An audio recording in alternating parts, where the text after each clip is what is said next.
Bismillahirrahmanirrahim. Assalamualaikum warahmatullahi wabarakatuh. Alhamdulillahi rabbil alamin wal aqibatu lil muttaqin wala udwana illa 'alal zalimin.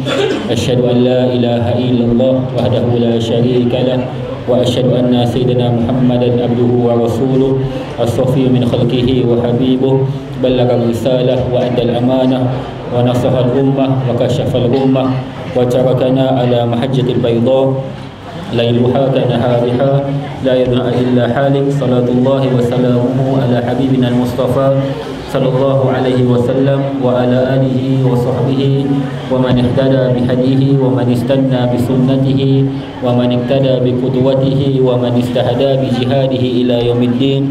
Subhanaka la ilma lana illa ma 'allamtana innaka antal alimul hakim wa la hawla wa la quwwata illa billahil aliyyil azim. Qala Allah Ta'ala yas'alu ayyana yawmul qiyamah fa iza bariqal basar wa khasafal qamar wa jumi'as syamsu wal qamar yaqulul insanu yawma idzin aynal mafar kalla la wazar ila rabbika yawma idzinil mustaqar. Amma ba'd. Yang saya hormati pihak penganjur, pengurusi surau Plaza Angsana Johor Bahru dan imam serta EJK-EJK-nya serta pihak-pihak penganjur yang lain, Misbah Ilmu, Raulatul Ilm, juga PJB, juga hadirin hadirat, mukminin mukminat yang saya hormati. Lagi saya kasih sekalian, tidak dilupakan kepada ahli panel yang pertama, Ustaz Jafri bin Abu Bakar Al-Mahmudi, juga kepada Al-Fadil Ustaz Dr. Haji Zahazan bin Muhammad. Moga-moga kita dirahmati oleh Allah Subhanahu wa taala. Pertama, syukur kepada Allah kita berada pada hari ini tidak lain dan tidak bukan hanya semata-mata menceritakan berkenaan dengan dekatnya kiamat. Jadi saya yakin di hadapan saya ini seorang orang yang yakin bahawa akan berlakunya kiamat. Boleh jadi tuan-tuan yang hadir di sini tidak hadir kecuali hanya untuk membeli belah. Di Plaza Angsana untuk pengetahuan Ustaz Jafri dan Ustaz Zahazan, Plaza Angsana ni di antara plaza yang nombor 1 di Johor Bahru. Maksud dari sudut kehadirannya, dari sudut jualannya, dan juga nilai sewaannya pun mahal juga. Jadi kehadiran yang ramai di Plaza Angsana mungkin disebabkan oleh kepengimarahan daripada surau ini. Jadi mungkin ada yang datang di sini untuk shopping niatnya awal, tapi nanti insya-Allah selepas daripada cerita kiamat ni tak jadi shopping. Mungkin terus nak balik rumah nak beramal, mungkin begitulah insya-Allah. Jadi tanpa membuang masa, saya memperkenalkan ahli panel yang pertama. Di sebelah kanan saya Ustaz Jafri bin Abu Bakar Al-Mahmudi. Biodatanya panjang, tapi tadi Ustaz beritahu saya, kata jangan baca yang panjang-panjang, kata baca yang pendek je. Jadi kalau baca yang pendek, saya ambillah ijazah ataupun diploma yang Ustaz miliki, Tasawuf Islam College Ilham Gombak Selangor, Syahadah Bahasa Arab Institut Bahasa Arab Sana'ah Yaman, dan sekarang adalah merupakan pengurusi dan mudir Mahad Darul Faizin li Tahfidzul Quran wal Hadis, Pusat Tahfiz Al-Quran dan Hadis yang berada di Penang, Pulau Pinang. Jadi itu pengenalan saya sedikit berkenaan dengan Ustaz Jafri. Dan di sebelah kiri saya Al-Fadil Ustaz Dr. Haji Zahazan bin Muhammad. Saya yakin ramai yang kenal siapa Ustaz Zahazan, dan kalau suaranya dilantunkan ramai yang masih teringat-ingat lagi suaranya. Jadi merupakan graduan ijazah sarjana muda bahasa Arab dari University of Yarmouk, Jordan, ijazah sarjana bahasa Arab dari UM, dan ijazah Dr. Falsafah juga dari UM dalam bidang balaghah Al-Quran. Beliau adalah mantan pensyarah bahasa Arab UIAM, Universiti Islam Antarabangsa Malaysia. Kini merupakan pengarah urusan Telaga Biru Sendirian Berhad. Beliau cukup sinonim dengan kuliah tafsir Al-Quran di IKIM FM setiap hari semenjak 6 tahun, dan sekarang telah digantikan dengan yang lain lah. Saya kalau ulang alik daripada Johor Bahru ke Keluang tiap-tiap pagi tu, memang pukul 6 pagi ataupun 6.30 pagi tu suara Ustaz Zahazan sering kali saya dengar. Ya, alhamdulillah lah, banyak ilmu yang saya dapat walaupun berulang 1 jam tiap-tiap hari. Jadi tanpa membuang masa, dengan kedua-dua ahli panel telah bersedia. Betul Ustaz? Saya tak bersedia. Ustaz Zahazan boleh? Okey. Jadi kita memulakan dengan ahli panel yang pertama, Ustaz Jafri. Dan kita yakinlah tentang beriman kepada hari kiamat. bahawa kita selaku orang beriman ni beriman kepada hari kiamat. Kerana kalau satu iman ini tidak kita beriman, maksudnya kita tidak beriman kepada Allah Subhanahu Wa Taala. Jadi boleh tak Ustaz ceritakan sebelum kita masuk tajuk yang lebih dalam tentang iman kepada hari kiamat dan yang lebih pentingnya beriman kepada tanda-tanda hari kiamat. Silakan Ustaz. Bismillahirrahmanirrahim. Assalamualaikum warahmatullahi taala wabarakatuh. Alhamdulillah rabbil alamin wal aqibatu lil muttaqin ala umuri dunya wad din. Asyhadu an la ilaha illallah wa asyhadu anna sayyidana Muhammadan abduhu wa rasuluh. Allahumma salli wa sallim wa barik ala sayyidina Muhammad wa ala alihi wa ashabihi wa man tabi'ahum bi ihsanin ila yaumiddin. Amma ba'd. Yang dihormati Al-Fadhil Ustaz Luqmanul Hakim, As-Sakan Dari, payah sangat nak sebut. Iskandari. Ingat Iskandari, Iskandarani. Payahlah Ustaz tukar nama lain dah. Susah dah semua. Kan saja melawak ini. Yang hormati Al-Fadhil Tuan Guru yang sangat kita hormati, Salih Ala Syekh Muhammad Dr. Muhammad Aziz Hazan bin Muhammad. Saya bila tengok ada hari itu dipersusun nama, saya ada forum dengan Dr. Zahazan ni, saya rasa bukan dia kot, silap Ustaz Hazan mana kot kan, yang duduk goreng cakwe tiaw ke apa ke, bukan rupanya. InsyaAllah Rabbi subhanallah sangat jauh lah bandingan ilmu di antara kami berdua ni. Mun masalli ala sayyidina Muhammad. InsyaAllah saya cuba untuk menyampaikan sebaik mungkin insyaAllah daripada apa yang sempat kita baca dan sempat kita pelajari berkaitan dengan kiamat. Tuan-tuan dan puan-puan sidang hadirin dan hadirat yang dirahmati oleh Allah sekalian, alhamdulillah. Kata guru saya, belajar tentang ilmu berkaitan dengan salli ala sayyidina Muhammad, tanda-tanda akhir zaman ini, dia merupakan salah satu daripada rukun agama, berdalilkan kepada sallallahu alaihi wasallam Muhammad, peristiwa yang berlaku kepada Nabi sallallahu alaihi wasallam satu hari yang diceritakan kepada kita oleh Sayyidina Umar radhiyallahu anhu. Sayyidina Umar pernah cerita, dia kata masalli ala Muhammad,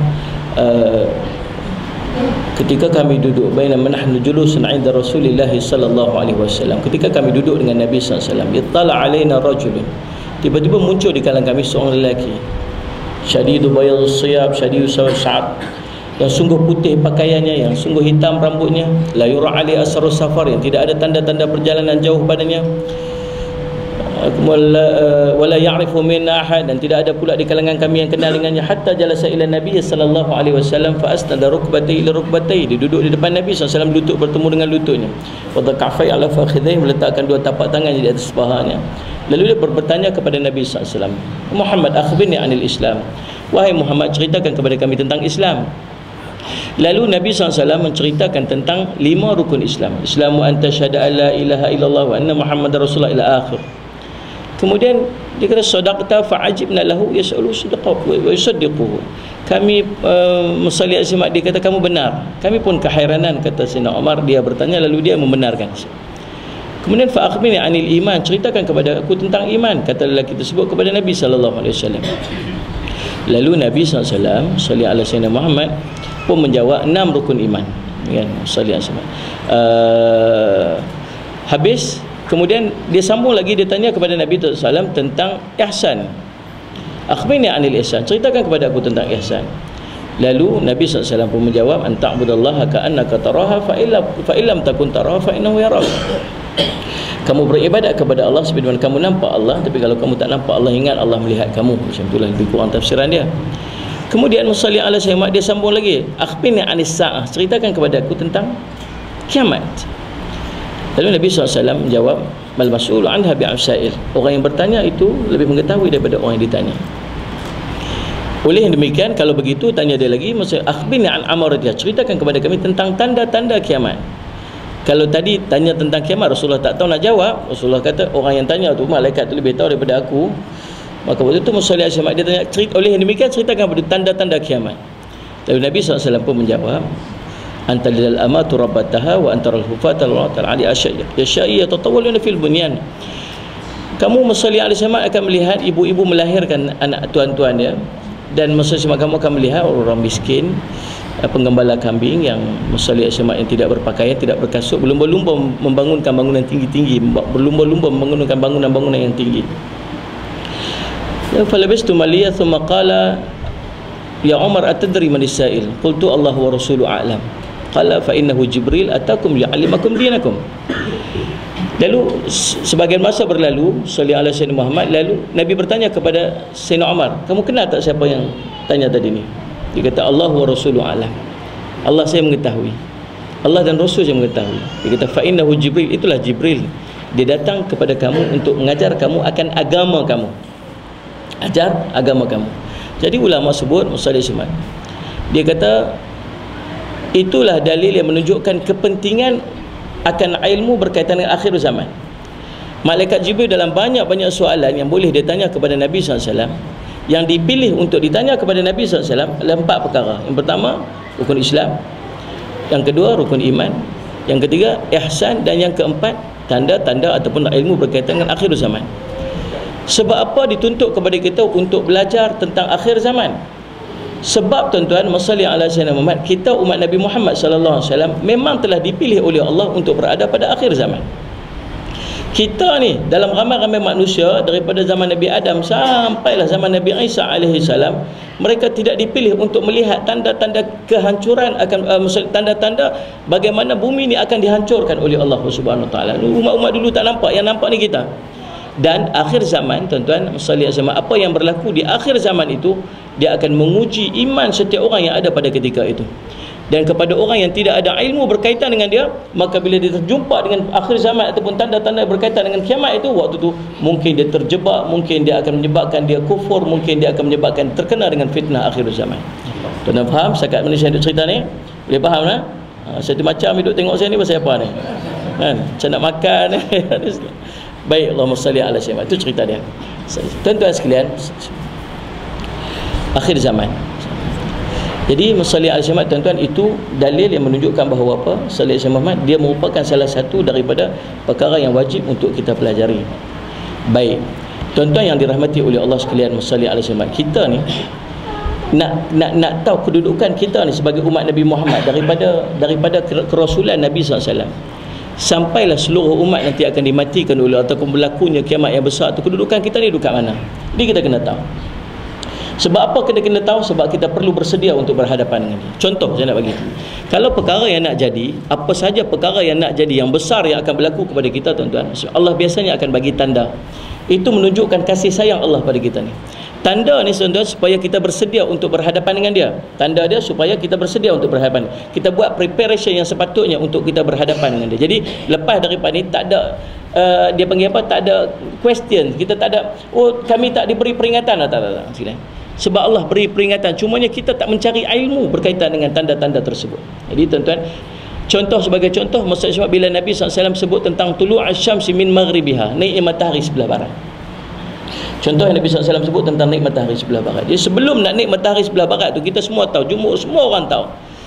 Semua daripada kita tahu bahawa sallallahu alaihi wasallam bila naik matahari sebelah barat ni, waktu tu habis, pintu taubat telah ditutup sebagainya. Orang yang baru nak beriman sudah tidak dikira iman dia. Orang yang sudah beriman baru nak melakukan amal soleh sudah tidak dikira amal soleh dia.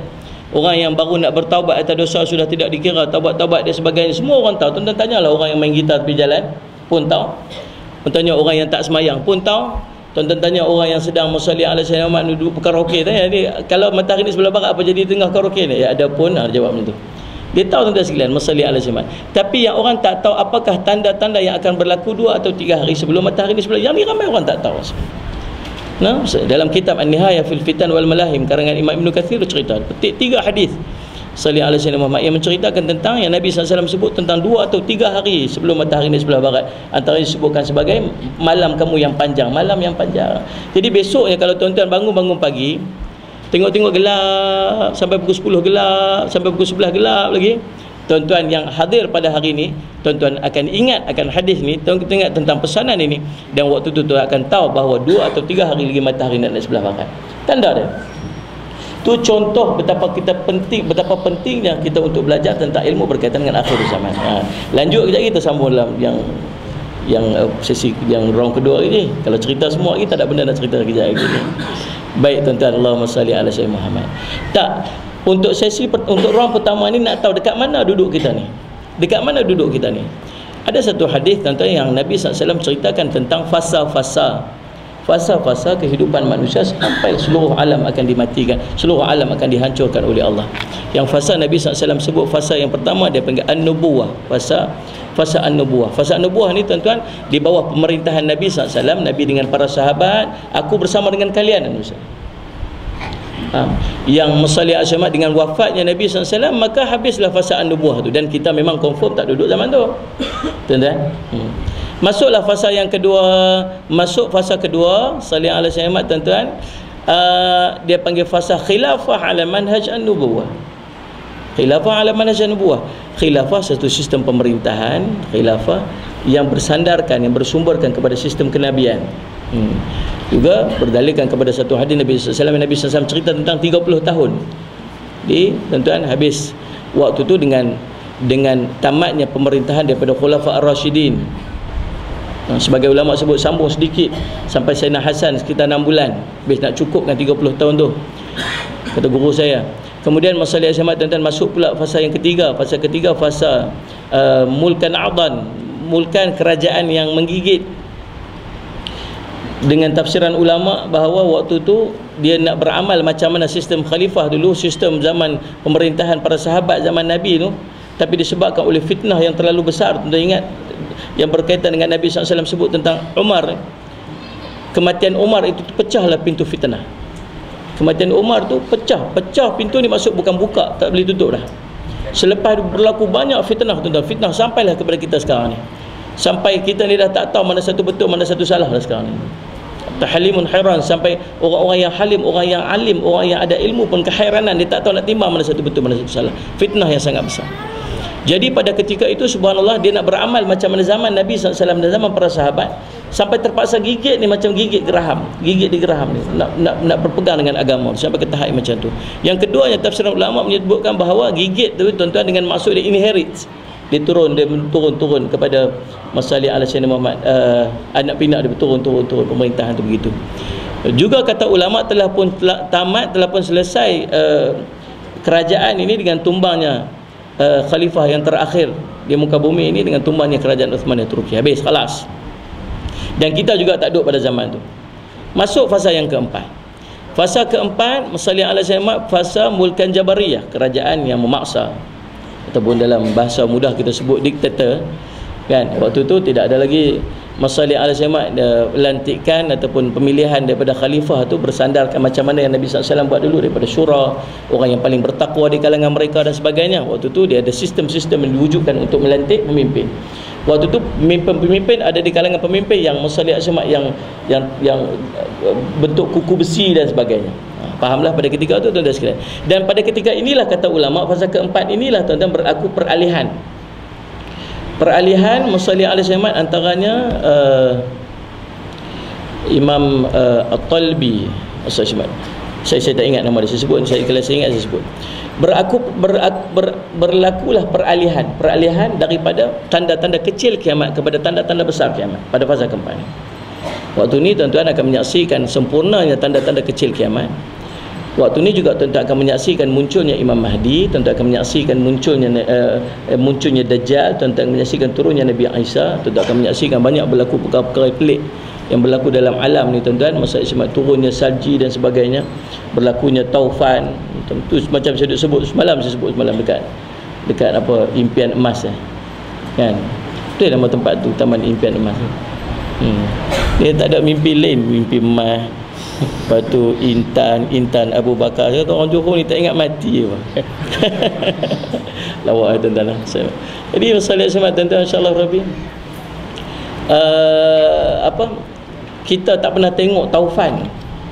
Negara kita ni bukan negara yang sesuai dengan dia panggil, kalau nak jadi taufan ni dia kena hawa yang terlalu panas bertembung dengan hawa yang terlalu sejuk, dia kena jadi taufan. Sekarang ni kita dah menyaksikan taufan, kan, maksudnya benda-benda pelik. Yang dulu ni kalau sebut tu macam ajaib, macam tak mungkin, tak mustahil, kita saksi dah sendiri. Kita tengok juga bagaimana tuan-tuan sekalian negara kita sendiri berhadapan dengan gempa bumi. Yang tak pernah terfikir dengan akal kita macam mana negara kita ni yang tidak duduk di lingkaran epipasifik pun telah berlaku gempa bumi. Itu benda-benda pelik yang berlaku tuan-tuan muslim, yang menandakan bahawa apa? Dunia kita ni dah ada problem. Bumi kita ada problem. Jadi Masallih al-Jamaat waktu fasa keempat dia tak akan menyaksikan perkara-perkara pelik tu berlaku. Masallih al-Jamaat. Kemudian tuan-tuan, fasa inilah tuan-tuan akan menyaksikan muncul Dajjal, tuan-tuan akan menyaksikan bagaimana Nabi Isa turun, Nabi Isa bunuh Dajjal, kemudian Ya'juj Ma'juj, semua ini akan berlaku pada fasa yang keempat. Kemudian fasa yang kelima, dia balik pada khilafah ala manhaj nubuwah, macam mana fasa kedua tadi zaman Khulafaur Rasyidin, zaman pemerintahan yang sangat cantik, yang sangat elok, yang sangat baik. Waktu tu dunia akan kembali diperintah oleh Nabi Isa alaihissalam. Saya sendiri personally lah teringin nak rasa zaman tu, teringin nak rasa macam mana zaman para sahabat duduk dengan Nabi tu, teringin tak? Tentu tak teringin. Tu waktu zaman Nabi SAW memerintah ataupun paling tidak pun zaman para sahabat memerintah, kita teringin nak rasa waktu tu perasaan dia macam mana, seronoknya macam mana tuan-tuan. Dan kita boleh rasa, mungkin Allah panjangkan usia kita boleh rasa pada zaman tu Nabi Isa memerintah, dia kembali macam tu. Tapi nak sampai ke zaman Nabi Isa, tuan-tuan kena berjumpa dengan Dajjal dulu. Tuan-tuan akan jumpa Ya'juj Ma'juj dulu. Tuan-tuan akan jumpa dengan ujian-ujian keimanan yang sangat dahsyat dan sangat berat. Kita takut tak ada jumpa Nabi Isa, kita setakat jumpa Dajjal lah. Allahumma salli ala sayyidina. Jadi tuan-tuan, itulah pentingnya tuan-tuan masalah Islam. Bagaimana kita yang confirm kita berada pada fasa keempat. Jadi kalau jadi muncul perkara-perkara yang sedemikian tuan-tuan, dia tak mustahil. Muncul Imam Mahdi tak mustahil, memang kita duduk fasa dia.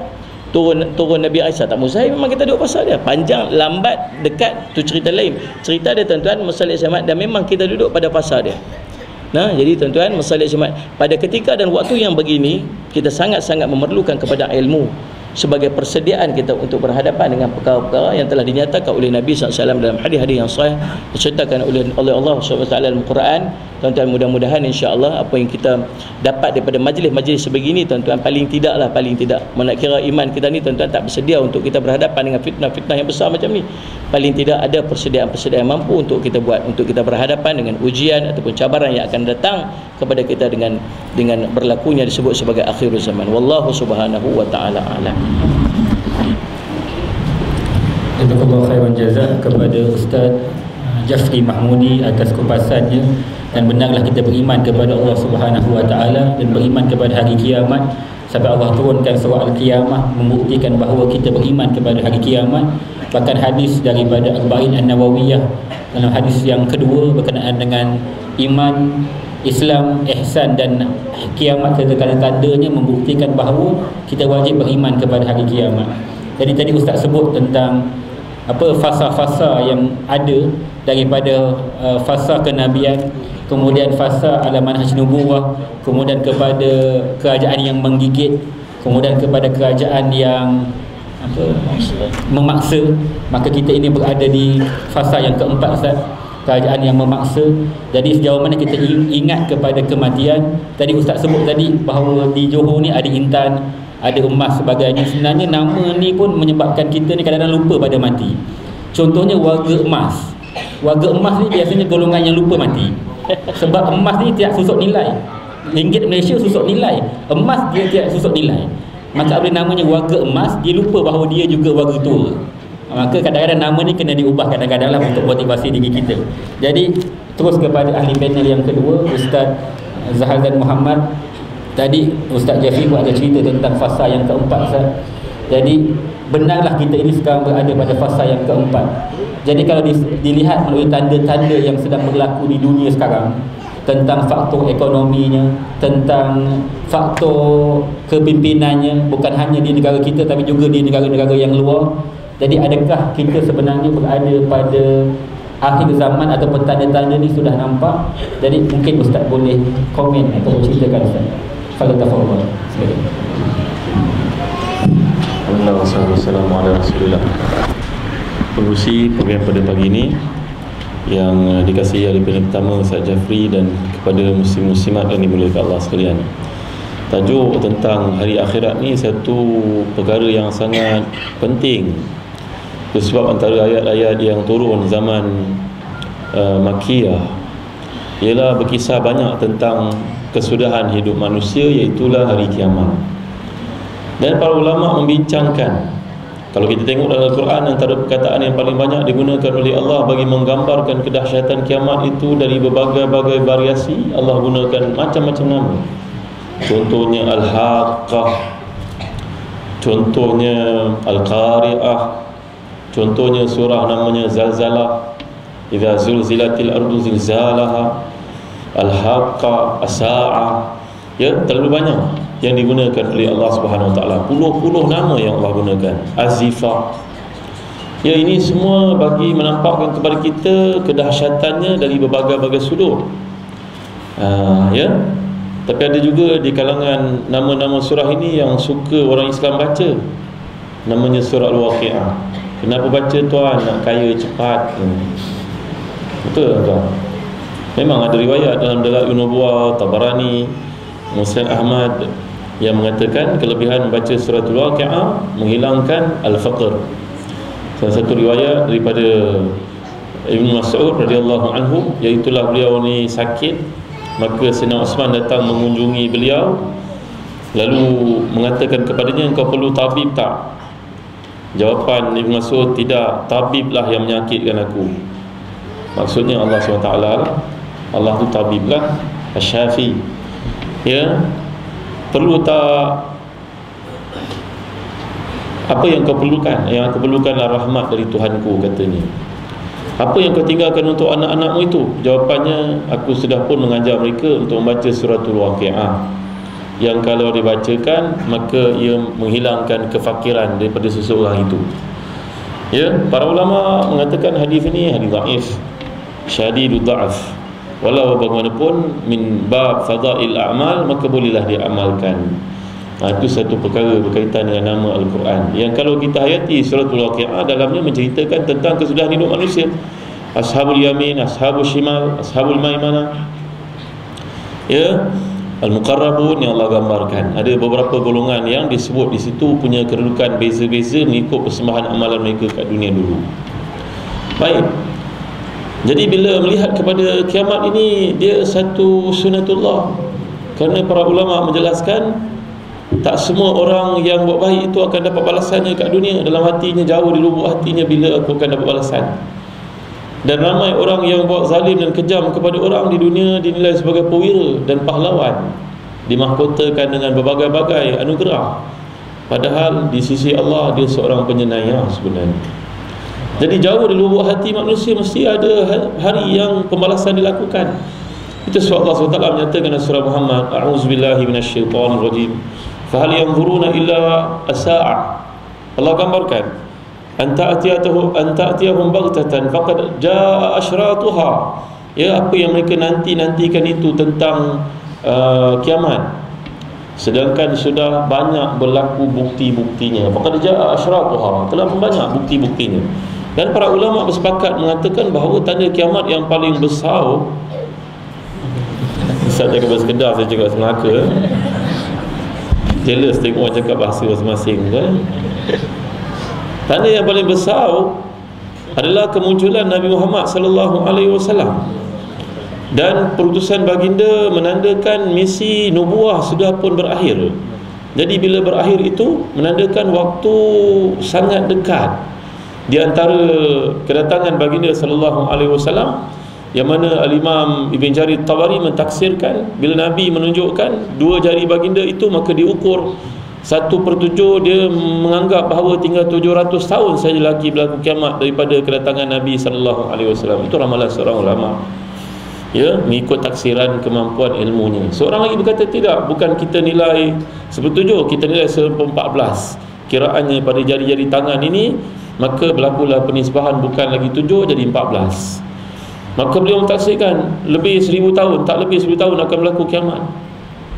Tapi itu pandangan-pandangan mereka. Yang penting kita tidak tahu tarikh kiamat, tetapi kita mesti buat persiapan untuk menghadapi kiamat. Dan adilnya Allah Subhanahu Wa Taala ni, kata para ulama, contohnya Abdul Hasan Ali An-Nadwi, seorang ulama besar dari negara India. Saya bangga India, sebab saya India je kan. Syekh Abdul Hasan Ali An-Nadwi, seorang ulama keturunan Rasulullah yang keluarganya bermukim di India, beliau menjelaskan hebatnya Islam ini kerana tiap-tiap benda tu Allah beri petunjuk sebelum dia berlaku.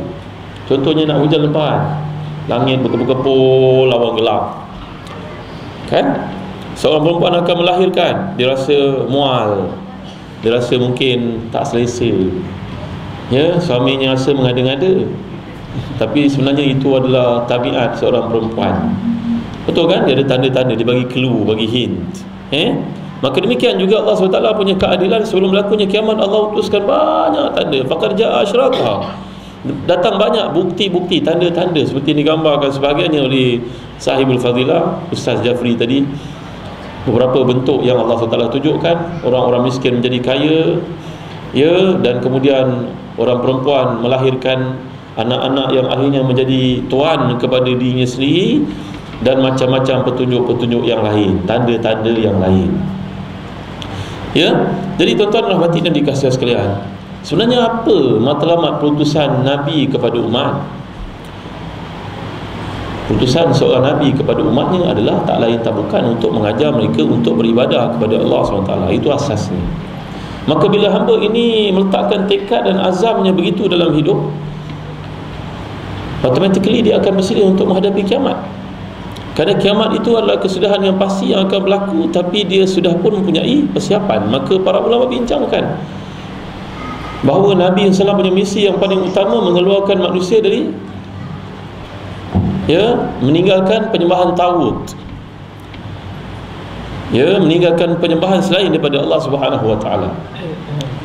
Taghut, kata para ulama, adalah benda yang selain daripada Allah Subhanahu Wa Taala. Maka menyembah Allah Subhanahu Wa Taala. Maka orang Arab pun masuk Islam bondong-bondong, meninggalkan penyembahan berhala, Lat, Uzza dan sebagainya. Tapi manusia pada hari ini dipenjarakan semula oleh penyembahan yang mereka tidak sedar, penyembahan yang baru, namanya penyembahan kepada dinar dan juga dirham. Sebab itu Nabi telah bersabda, ta'isa abdul dinar wa abdul dirham wa ta'isa abdul qatifa wal khamisa idza utiya radhi wa illam yu'ta lam yarda. Maka rumusannya, manusia satu masa dulu menyembah berhala, nampak berhala. Sekarang bukan berhala lagi, tapi sembah al-fulus, duit. Ya, itu sebabnya Allah Subhanahu Wa Taala dengan putusan Nabi mengingatkan kita kepada asas-asas yang penting dalam hidup ini supaya kita tak tergelincir. Datang Dajjal nanti. Dajjal ni siapa? Ada orang mengatakan Dajjal ni simbolik. Mata satu dikatakan Dajjal itu Amerika, satu organisasi Zionis dan sebagainya. Tapi Allahu a'lam, para ulama hadis mengatakan kita ni hamlul ayat al-haqiqah afdal min al-majaz. Kita bawa benda itu kepada benda yang hakikat lebih baik daripada majaz. Majaz ni maknanya kiasan. Kerana Nabi telah menjelaskan, memberi description macam ni rupa Dajjal. Ya, ada seorang yang pernah hidup pada zaman Nabi SAW. Nabi menunjukkan rupanya macam ni, rupa Dajjal itu. Matanya buta sebelah. Ya, jadi kembali, kenapa Dajjal ini mampu menyesatkan manusia, sedangkan manusia lihat di kepalanya tertulis perkataan kufur, sedangkan rupanya sangat hodoh, matanya buta sebelah. Kenapa orang ikut dia? Dan ramai mengikutnya. Dia ada penyokong-penyokongnya. Kenapa? Dua perkara. Yang pertama kerana jahil, yang kedua kepentingan al-fulus. Al-fulus fid dunia wal mampus fil akhirah. Kata Datuk Ismail Kamu, saya pinjam kata-kata beliau. Maka tuan-tuan yang dimuliakan Allah sekalian, kita lihat dia gandingan yang sangat menarik ini bila Allah SWT sebutkan selalu alladzina yu'minuna bil ghaibi wa yuqimus salah wa mimma razaqnahum yunfiqun. Allah SWT sentiasa sebut hari kiamat. Allah sentiasa sebut perkara gaib. Kerana beriman kepada Allah, beriman pada hari akhirat, bagi menunjukkan seolah-olah di antara dua rukun itu seolah-olah macam tak disebut oleh Allah. Kerana apa? Kerana dua itu adalah penggenap, permulaan dengan penutup. Kalau dua-dua itu orang beriman dengannya, automatik yang tengah-tengah itu semua mereka akan beriman. Jadi itu sebab sentiasa Nabi pun sebut, man kana yu'minu billahi wal yawmil akhir falyakul khairan aw liyasmut. Contohnya dalam hadis ini, man kana yu'minu billahi wal yawmil akhir falyukrim dhaifahu falyukrim jarahu. Siapa beriman kepada Allah dan hari akhirat, kata para ulama, kenapa Allah sebut, Nabi sebut Allah akhirat, Allah akhirat? Kerana Allah tu permulaan. Keyakinan dibina di atas tauhid yang benar. Lepas tu keyakinan akan kembali kepada Allah di hari akhirat itu sebagai satu kepastian, destinasi yang pasti. menyebabkan semua dalam hidup ini dipatuhi, diikuti. Yang menjadikan orang jahat pada hari ini, tuan-tuan, kerana dua-dua benda ni longgar.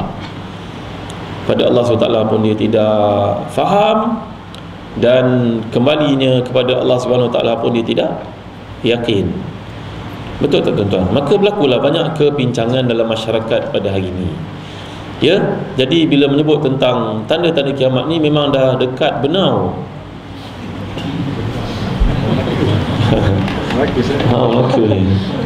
Laka segalanya bermula. Dah dekat sangat perkara tersebut, sehingga Nabi SAW menggambarkan, menunjukkan jari baginda yang tengah dengan jari yang awal. Bu'istu ana wa sa'atu kahataini. Aku dibangkitkan dalam keadaan kiamat dengan waktu aku tinggal waktu yang sangat singkat seperti ini. Tunjuk baginda sallallahu alaihi wasallam. Ya, maka tuan-tuan yang dirahmati dan dikasihi sekalian, apa peranan kita? Peranan kita, apa peranan kita? Kita tidak bolehlah menangguhkan kiamat. Para ulama bincangkannya, Ibn Hajar bincangkan contohnya antara tanda kiamat ni lagi, iaitulah innallaha la yaqbidul ilma intiza'an yantazi'uhu minan nas walakin yaqbidul ilma biqabdil ulama. Hari kiamat ini antara tanda-tandanya ramai orang jahil. Ya, ulama-ulama mati, tidak ada yang menggantikannya. Maka yang tinggal ditakhazan nazul usan juhalan fasu'ilu fa'aftau bighairi ilmin fadhallu wa adhallu. Dalam hadis sahih ini mengatakan bahawa nanti akhir zaman muncul golongan jahil, juhala. Maka bila ditanya orang, dia menjawab dengan kejahilannya, maka sesatlah dia dan menyesatkan orang lain. Ulama buat satu jenaka di situ. Bukan jenaka lah, macam satu apa dipanggil, faidah latifah. Ya, satu benda apa dipanggil, nak sebut Melayu susah. Ya, apa benda nak panggil? Bahasa Melayu ni bahasa yang miskin, susah nak jumpa vocab yang tepat. Maka kalau anda menjadi penuntut ilmu, anda melambatkan tarikh kiamat. Anda menuntut ilmu, anda jadi orang yang faqih, orang yang alim, anda melambatkan tarikhnya berlakunya kiamat. Itu juga dalam hadis mengatakan antara tanda akhir zaman ni, lelaki menjadi sikit, bilangan perempuan jadi ramai. Ya, sehingga seorang lelaki itu menjadi qiwam kepada 50 orang perempuan. Ya, maknanya seorang lelaki itu jaga mak dia, jaga kakak dia, jaga adik dia. Kakak dia sudah kematian suami, kemudian anak perempuan dia ramai. Maka para ulama buat jenaka lagi, mengatakan kalau gitu dapatkan anak lelaki yang ramai. Nanti kalau ramai anak lelaki, tarikh kiamat pun dilanjutkan. Tak seolah-olahnya berkata bahawa ya, itu adalah satu bentuk lawak yang dibenarkan hanyalah untuk menunjukkan kepada kita kebenaran maksud-maksud yang terdapat dalam mesej yang Nabi dan juga Al-Quran utuskan itu. Wallahu a'lam.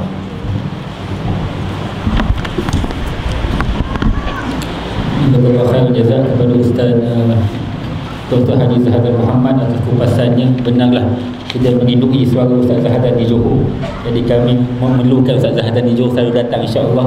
Jadi saya dengar kupasan Ustaz Zahadan dulu di radio tentang surah Qiyamah di Kim FM daripada awal hingga akhir, alhamdulillah. Jadi begitulah kita sebenarnya berada pada akhir zaman. Kalaulah pada zaman Rasulullah pun Rasulullah mengatakan kahata ini seperti dua jari ini, apatah lagi zaman kita. Suatu zaman Rasulullah, sahabat ketika mana bangkit, tengah-tengah kuliah bangkit, dia kata, ya Rasulullah, ada yang kata terus, ya Muhammad, mata sa'ah, wahai Muhammad, bila kiamat? Tapi saya yakin di sini tak pernah jumpa lagi. Tengah-tengah kuliah ataupun tengah-tengah sembang berjenaka, tiba-tiba orang tanya, Ustaz, bila kiamat? Tak jumpa. Jadi kita hadir pada hari ini menatakan bahawa kita ini sudah hampir kepada kiamat. Jadi kerana itulah kita nak beriman kepada Allah Subhanahu Wa Taala. Saya suka diapit oleh dua orang ini kerana saya yakin di depan saya ni semuanya lulusan yang sama. Ustaz bahasa Arab, Ustaz Dr. Haji Zahadan Muhammad bahasa Arab, juga saya daripada kuliah bahasa Arab Al-Azhar. Saya jarang berdampingan dengan orang bahasa. Biasanya berdampingan dengan orang syariah dan Rasuluddin. Jadi hari ini alhamdulillah menunjukkan bahawa bahasa itu perlu. Tadi Ustaz Zahadan sebut miskinnya bahasa Melayu, tak jumpa kadang-kadang. Jadi nampak di sini pun antara bukti kiamat, semakin hampir perempuan lebih ramai berbanding lelaki. Sampai ke belakang, hampir dah kiamat. Jadi kalau boleh surau ni cubalah sekat perempuan datang, atau berkurangkan sikit, taklah, itu berjenaka namanya.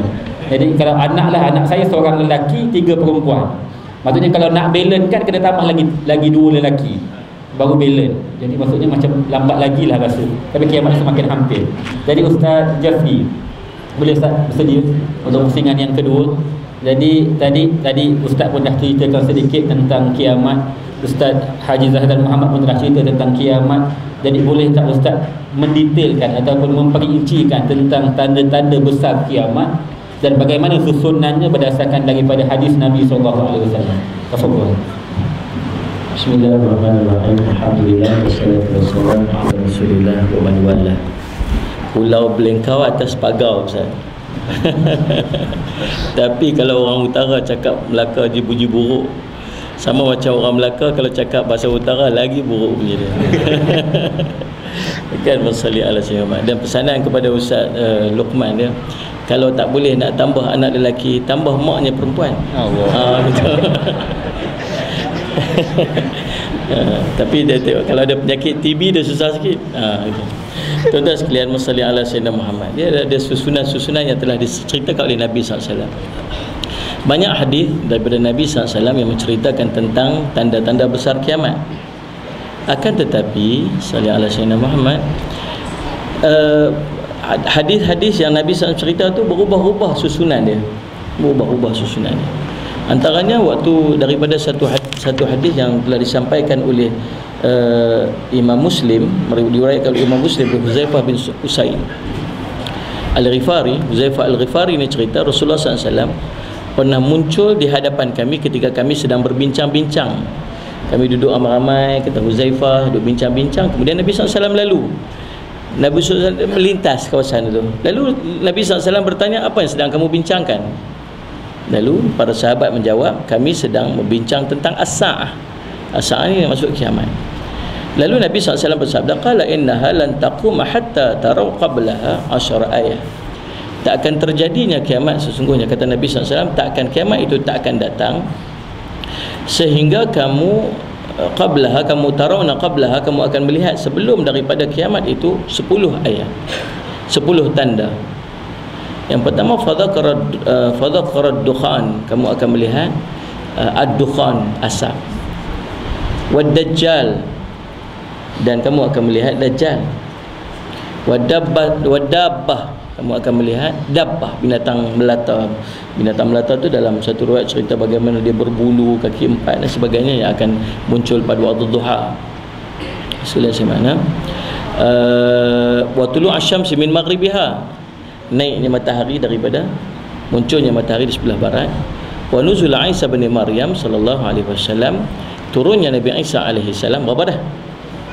Nama tadi apa? Dukhan, asap, dajjal, kemudian Musa disemat dabbah, binatang melata, kemudian naik matahari sebelah barat, 4, dan yang kelima wa nuzula Isa bin Maryam, turunnya Nabi Isa alaihi salam. Wa Ya'juj wa Ma'juj, Ya'juj Ma'juj 6. Wa thalathata khusufin, kamu akan melihat 3 gerhana. Khasfun bi masyriq wa khasfun bi maghrib, gerhana di sebelah timur, gerhana di sebelah barat.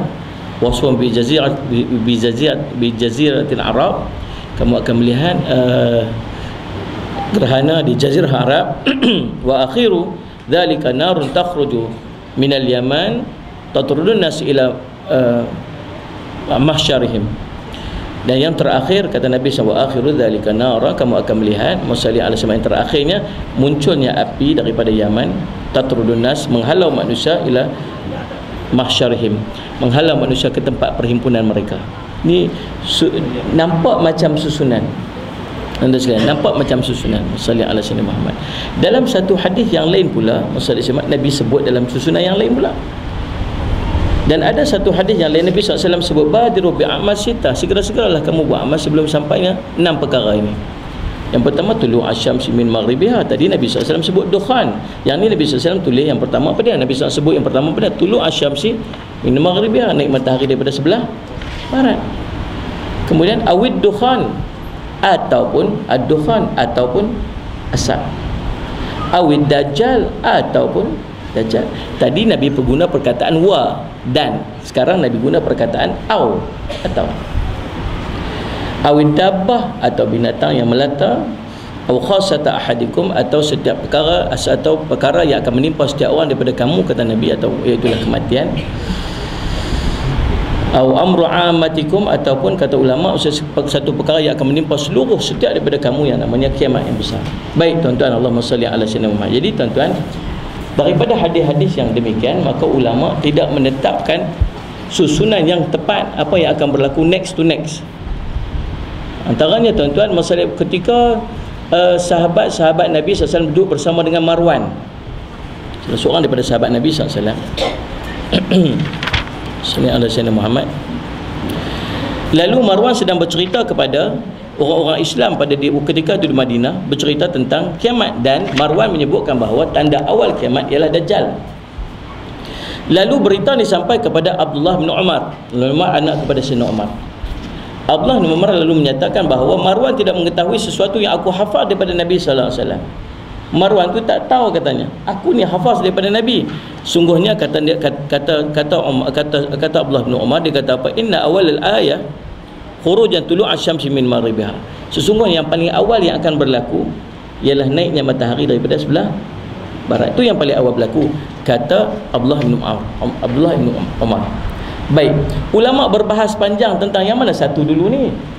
Kalau subhanallah naik matahari sebelah barat, waktu tu telah tertutup. Tutup dah pintu taubat, tutup dah pintu iman. Orang nak beriman tak boleh beriman lagi dah. Bagaimana pula dengan munculnya Dajjal? Dajjal itu pula dia merupakan ujian kepada iman. Ada orang yang akan kufur, ada orang yang akan beriman kepada Allah Subhanahu Wa Taala. Kalau dia datang kemudian selepas matahari selepas iman sudah tidak menjadi manfaat, dan macam mana dengan bentuk ujian dia? Maka ulama berbahas panjang. Tuan-tuan sekalian, masalli ala sayyidina Muhammad. Jadi ada seorang ulama, tuan-tuan, masalli ala sayyidina Muhammad, antaranya Ibnu Katsir, Imam Ibnu Katsir kata dalam kitabnya An-Nihayah fil Fitan wal Malahim, itu tanda-tanda kiamat itu tuan-tuan, masalli ala Muhammad. Dia kata dalam nak justify dua-dua perkataan, antaranya Abdullah bin Umar, takkan kita tak boleh nak kata Abdullah bin Umar tu cakap tak betul.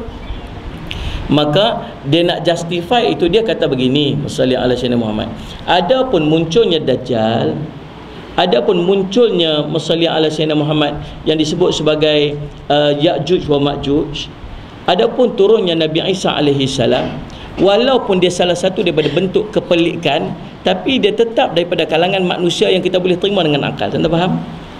Dajjal dia masih manusia. Dalam hadis menceritakan sifat-sifat Dajjal, rambutnya kerinting, matanya buta sebelah, tulis kafara di dahinya, tuan-tuan sekalian. Maksudnya dia ada pengikut ramai sampai 70,000 pengikut dia sebagainya, tuan-tuan. Masalah Al-Sayyid Muhammad Tamim Ad-Dari dalam hadis sahih Muslim cerita 2 page tentang Dajjal, bagaimana Tamim Ad-Dari terjumpa dengan seorang lelaki yang dipasung leher, dan Nabi dan tuan-tuan sekalian, Nabi menceritakan sifat-sifat dia, bagaimana sifat dia, tuan-tuan sekalian. Maksudnya menunjukkan bahawa ulama daripada Ahlus Sunnah wal Jamaah meyakini bahawa, beriman bahawa Dajjal itu seorang manusia. Dajjal itu manusia, Nabi Isa itu manusia, tuan-tuan, Imam Mahdi itu manusia. Yang tuan-tuan nampak ini, tuan-tuan, dia masih dalam lingkungan pemikiran manusia. Tetapi yang tulu asyamsi min maghribiha, naik matahari sebelah barat, dan keluarnya adabbah, binatang yang melata ni, tuan-tuan sekalian, binatang yang bercakap, kalimuhum, bercakap dengan mereka ni, tuan-tuan. Binatang yang bercakap ini dah beyond, dah luar daripada masalah semat kotak pemikiran manusia. Waktu itu yang disebut sebagai yang perkara awal yang akan berlaku, yang di luar daripada kotak pemikiran manusia ni, ialah tulu asyamsi, naik matahari daripada sebelah barat. Dah faham? Boleh faham cakap tu? Tu insya-Allah semua. Ada makan ke sekejap lagi? Baik tuan-tuan, sebab tu. Jadi masalah ala sayyidina, tuan-tuan, ulama menyebutkan di antaranya disebut sebagai Allahumma salli ala sayyidina yang saya sebut sebagai tadi, tuan-tuan, Imam At-Talbi. Dia menyatakan bahawa Allahumma salli ala sayyidina Muhammad dalam kitab Fathul Bari, dia menyatakan bahawa susunan yang akan berlaku ialah pertama-tamanya sekali munculnya Dajjal. Dajjal merupakan ujian keimanan. Nak keluar Dajjal tu, dia ada tanda-tanda siap-siap dah. Antaranya tuan-tuan, yang berjumpa dengan Imam, dengan Tamim Ad-Dari, jumpa dengan Dajjal tu 4 soalan yang ditanyakan. Antaranya tuan-tuan, Tasik Tabariyah, kering. Tuan-tuan, saya sempat pergi ke Palestin baru ni, beberapa bulan 4 hari tu ke Palestin, bincang tentang Tasik Galili. Ada report yang keluar, tuan-tuan sekalian, menunjukkan bahawa dia duduk di paras yang paling kritikal, membenarkan perkataan hari itu ni yang daripada hadis Nabi SAW yang cerita tentang Tasik itu akan kering, dan itu merupakan tanda nak munculnya Dajjal. kan, muslimat. Antaranya lagi tuan-tuan, bagaimana Dajjal tanya tentang seorang lelaki yang ummi yang mengaku dia Nabi. Tu Rasulullah SAW, tu merupakan tanda nak muncul Dajjal yang pertama. Dan waktu tu tuan-tuan dah terletik dah satu tu, kan, muslimat ala sahabat tuan-tuan. Antaranya nak muncul Dajjal ni berlaku kering yang panjang. Tahun pertama 1/3 hujan tidak turun, tahun kedua 2/3 hujan tidak turun, tahun ketiga langsung hujan tak turun. Tuan-tuan, muslimat sahabat, kita ni jaranglah berhadapan dengan masalah elektrik. Kalau waktu saya duduk mengaji di Yaman, tiap-tiap hari elektrik tak ada, tuan-tuan. Tiap-tiap biasa, kullu yawm ma fish kahraba. Tiap-tiap hari mesti tak ada elektrik. Kalau ada elektrik satu hari tu ajaib jadi. Kan? Kalau 3 hari tak ada elektrik, nanti phone dah tak boleh pakai, laptop dah tak boleh pakai, communication dah breakdown waktu tu. Kan? Kalau seminggu tak ada elektrik, tuan-tuan akan tengok stesen minyak dah mula tutup. Kereta-kereta dah mula tersadar tepi jalan. Nanti tengok macam tu keadaan dia. Pernah sekali sebulan tak ada elektrik bila berlaku perang kabilah-kabilah di Yaman tu. Dan sekalian Muslimat, dia ni kalau berlaku perang kabilah ni, antara benda yang disuka bom ialah tu elektrik, apa ni, pencawan elektrik tu. Dia tak mau bagi orang sana ada elektrik, dia bom kat sini. Kalau ada di kalangan kabilah dia yang ditangkap masuk penjara, dia nak suruh kerajaan untuk lepaskan daripada ahli kabilah dia tu, maka dia bom pencawan elektrik. Sekalian. Itu. Habis semua gelap dekat kota Sana'a tu, terpaksa dia release, kena ikut juga. Sebulan pernah sekali perang kabilah, sebulan tak ada elektrik, tuan-tuan. Waktu tu masak guna kayu-kayu api balik. Masak guna kayu api. Sebab apa? Supply gas dah tak ada. Kalau ada pun sangat-sangat mahal. Jadi kalau berlakulah demikian, tuan-tuan, patut Nabi SAW sebut, bila berlaku kering yang sangat panjang itu, kamu akan ju'an jiddan, kamu akan lapar sangat. Jiddan Nabi sebut, lapar sangat-sangat. Saya nak buat bandingan pandai-pandai tak reti lah, tuan-tuan. Tapi hari tu kita tengok waktu berlaku banjir besar hari tu di Kelantan dan Terengganu. Bagaimana? Sallallahu alaihi wasallam Muhammad. 2 hari tak makan. 2 hari tak makan, kita baca akhbar. Duduk di atas bukit-bukit, celah-celah bukit, 2 hari tak makan. Waktu tu saya terbaca tentang satu grup yang Allahumma salli ala sayyidina Muhammad, daripada kelompok Buddha, yang memakai baju-baju uniform Buddha, yang memakai baju-baju persatuan Buddha, yang bersama dengan mereka sami-sami Buddha, yang membawa tuan-tuan kelengkapan untuk menyelamat, dengan lorinya, dengan bulldozernya, dengan apa semua komplit cantik, dan membawa makanan yang sangat banyak. Waktu tu tuan-tuan, dia duduk atas bukit tak makan dah 2 hari. Persatuan Buddha ni hantar makan, dia ambil makan, tuan-tuan. Ambil tak? Ambil. Sebab apa? Lapar. Dia tak kira, dia tak kata ni Buddha kan, tak apalah, kami tunggu orang Islam silat-silat mati dulu. Tuan-tuan, dia tak kira dah sebab lapar. Nanti waktu Dajjal muncul, Nabi sebut ju'an jiddan, kamu akan lapar sangat, kamu lapar sangat-sangat. Sekalian musalli alaihi Muhammad. Waktu tu orang Buddha pun lapar, orang Kristian pun lapar, yang pergi buat bantuan hari tu semua lapar. Skuad sayang pun lapar, tu skuad sayang. Ini amal pun lapar, semua lapar. Sekalian musalli alaihi. Habis siapa yang bawa makanan ni? Dalam riwayat cerita bagaimana Dajjal bawa makanan tu berbukit-bukit, roti berbukit-bukit, banyak makanan dia akan bagi. Sebab tu tuan-tuan, saya takut mustakat iman kita setakat sekarang ni, tuan-tuan. Waktu tu nilaian iman, nilaian kita waktu tu bila berjumpa dengan Dajjal, dia antara iman dengan roti je. Kenapa? Sebab tu subhanallah, bila Nabi SAW cerita tentang watak ataupun sifat Dajjal ni, kita kenal Dajjal ni. Kalau jumpa dia, memang kenal dia. Kalau dia masuk tu belah pintu muslimat tu, contohlah macam dia kat belakang tu kan, tu. Kalau dia masuk, dia tuan-tuan, dengan rambut kerinting tebalnya, dengan mata buta sebelahnya, dengan apa semua, memang kenal dia tu Dajjal, memang kenal. Tuan-tuan nak ikut tak? Tak ikut lah Ustaz, tu Dajjal tu dah kenal dah, Nabi dah cerita apa semua ni.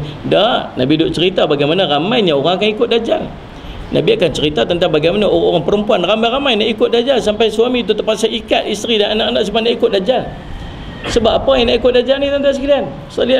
Sebab apa? Sebab waktu tu kita dalam keadaan kita berkehendak kepada dia.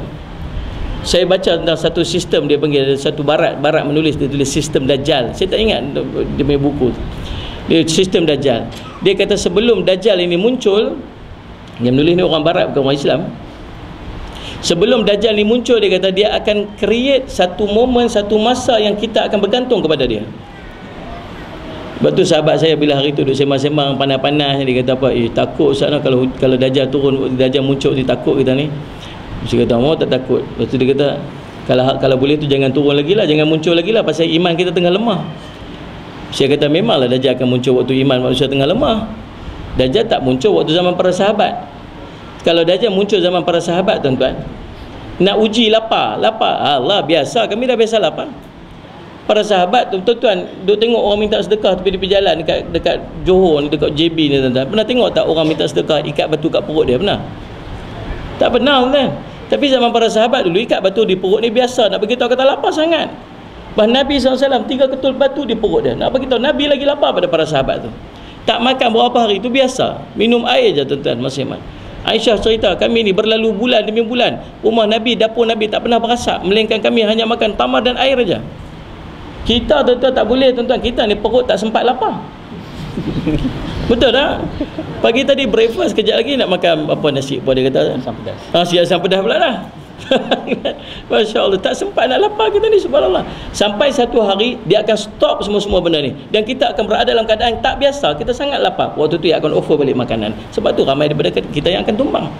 Sekalian, duduk dalam keadaan ni, Masya Allah, Rabbi, kita ni, tuan-tuan, penuh keselesaan sekarang ni. Pagi tengok pergi kerja mata merah. Kenapa mata merah ni? Tak tidur semalam. Kenapa? Aircon rosak. Aircon rosak pun tak boleh. Kipas dua ada, kipas tak cukup. Kita duduk dalam zone comfort. Kita sangat comfort, sangat tu. Itu, tuan-tuan, dia akan hilang benda-benda ni semua, tuan-tuan, dan Dajjal akan offer balik keselesaan. Bagaimana diceritakan oleh Nabi SAW, tempat tu tak ada hujan, akan turun hujan. Nak cerita secara maknawinya bagaimana Dajjal ini diberikan kelebihan oleh Allah untuk offer balik kita ni kemewahan, kelebihan yang kita ada sebelumnya, yang telah ditarik balik ketika sebagai ujian untuk kita berhadapan dengan Dajjal. Kena faham lah. Kemudian, tuan-tuan, masalah tulu asyamsi min maghribiha tu salah satu daripadanya. Awid dukhan, asap. Ini, tuan-tuan, yang akan berlaku nanti, Masya Allah Rabbi, yang kata Ibnu Katsir dalam kitabnya, tuan-tuan, bagaimana antara perkara yang menyebabkan berlakunya asap yang banyak ini ialah disebabkan berlakunya kebakaran disebabkan oleh kering dan panas. Salih ala sayyidina Muhammad, tuan-tuan. Kemudian, tuan-tuan, dabbah dalam salih ala sayyidina Muhammad, ulama bincang, tuan-tuan, dabbah ni, antaranya Ibnu Hajar dalam kitab Fathul Bari juga, Salih Asmat memetik perkataan Ibnu Hajar, mengatakan bahawa bila naik matahari sebelah barat, waktu itu telah tertutup iman. Maksud dia, orang yang nak beriman sudah tidak dikira iman lagi. Orang yang bertaubat sudah tidak terima taubat lagi. Orang yang maksudnya orang beriman tapi belum beramal, amal sudah tidak terima lagi. Serentak dengan itulah akan munculnya dabbah, kata Ibnu Hajar. Sebab apa? Sebab waktu tu dah terpisah di antara orang yang beriman dan orang yang tidak beriman. Dabbah ni muncul dengan tujuan untuk marking, untuk tanda orang ni beriman atau orang tidak beriman. Selepas daripada tu, subhanallah, sallallahu alaihi wasallam, tuan-tuan, akan ada dua kelompok, satu yang berwajah hitam dan satu yang berwajah putih. Walaupun dia tidak pakai kuku putih ataupun di herbs. Ini bukan promosi, tuan-tuan. Faham tak? Subhanallah, tuan-tuan. Tapi waktu tu wajahnya putih dan seorang wajah hitam. Waktu tu sampai bermuamalah dengan mereka. Dalam riwayat menceritakan bahawa kita sudah tidak panggil lagi dia dengan perkataan, dengan nama-nama dia. Bahkan kita panggil dia, ya Muslim. Wahai Muslim, kamu nak apa? Wahai kafir, kamu nak apa? Waktu sekalian, Wassallallahu alaihi wasallam. Anda faham nah? Itu di antara sekuens yang akan berlaku. Dan sebelum berlakunya kiamat yang besar, seluruh umat yang ada iman dalam dirinya akan dimatikan oleh Allah dengan datangnya angin sejuk yang masuk, tuan-tuan, di celah-celah ketiak mereka. Kata Nabi sallallahu alaihi wasallam, yang akan mematikan setiap orang yang ada iman. Mati dalam keadaan lembut. Selepas daripada itu barulah akan berlaku kiamat yang besar yang hanya akan disaksikan oleh orang-orang kafir. Wallahu subhanahu wa ta'ala alam. Jazakallahu khairan jazak kepada Ustaz Jafri Mahmudi atas kupasannya berkenaan dengan tanda-tanda kiamat, terutama tanda-tanda yang besar. Maka kita bimbang sejauh mana imannya kita kepada Allah Subhanahu wa taala.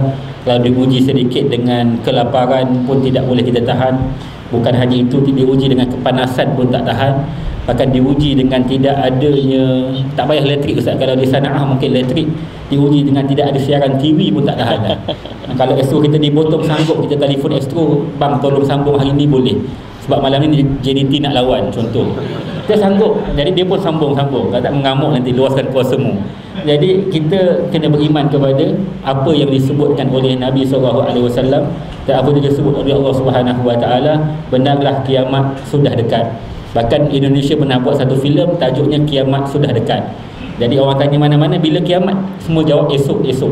Akhirnya hari ini dia beramal dalam filem itulah, nak kata bahawa kiamat ni semakin lama semakin hampir kepada kita. Jadi terus kepada ahli panel yang kedua.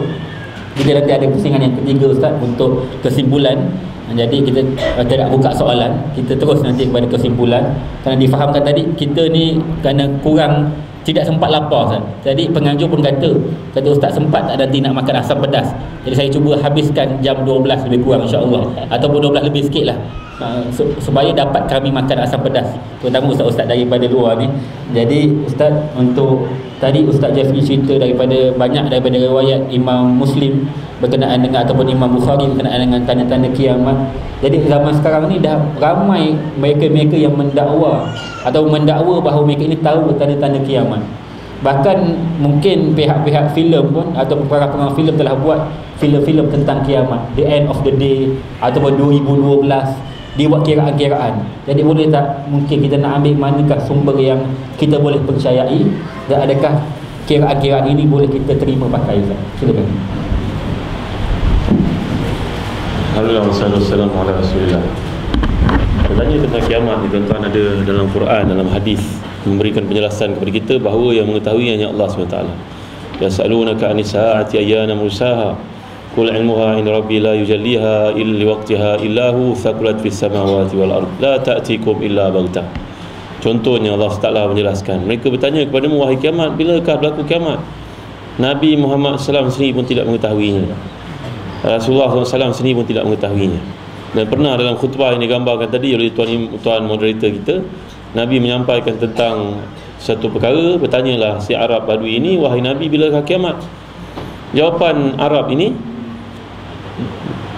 Nabi SAW kepadanya bila ditanya, Nabi bertanya balik kepadanya, maza a'adadta laha, apakah persiapan kau untuk menghadapi kiamat? Kerana orang yang bertanya ni tentulah dia telah ada preparation, telah ada persiapan yang lengkap. Maka jawapannya, tidak ada apa wahai Nabi SAW, yang saya ada cuma saya cinta Nabi SAW. Maka Nabi telah menjelaskan, almar'u ma'aman ahab, seseorang itu akan berada bersama dengan orang yang dikasihi olehnya. Ya, justru para ulama mengatakan bahawa kalau orang mendakwa dia mencinta Nabi dan membuktikan kecintaannya kepada Nabi, dia sudut perjuangannya, dia sudut perangainya, dia sudut akhlaknya, dia sudut ilmunya, maka itu adalah salah satu petanda kiamat masih lagi ada waktu yang panjang, belum berlaku lagi. Kerana seperti yang telah digambarkan tadi, bila berlakunya kiamat, manusia akan tasafadu katasafud al-hamir. Jahatnya manusia pada waktu itu sampai seorang pun tidak boleh lagi berkata Allah, Allah. Tak ada seorang boleh berkata Allah, Allah. Dan manusia paling baik pada masa itu, dan banyak riwayat, contohnya Fitanul Lahim oleh Imam Ibn Kathir ini menjelaskan bahawa manusia yang paling baik iaitulah seorang yang melihat orang sedang berzina di jalanan, maka dia berkata kepada orang itu, tolong ke tepi sikit boleh tak, aku nak lalu. Itulah orang yang paling baik pada waktu itu. La ilaha illallah Muhammadur Rasulullah. Maka dalam menghadapi perkara ni tuan-tuan, kita umat Islam, kita kena ambil sikap seperti yang diajar oleh Nabi SAW, badiru bil a'mali sab'an. Hendaklah engkau melakukan satu amalan itu dengan bersungguh-sungguh sebelum berlakunya perkara-perkara ini. Ini adalah ajaran Islam. Islam ni bukan dia semua benda boleh praktikal tuan-tuan. Tak semua benda boleh praktikal.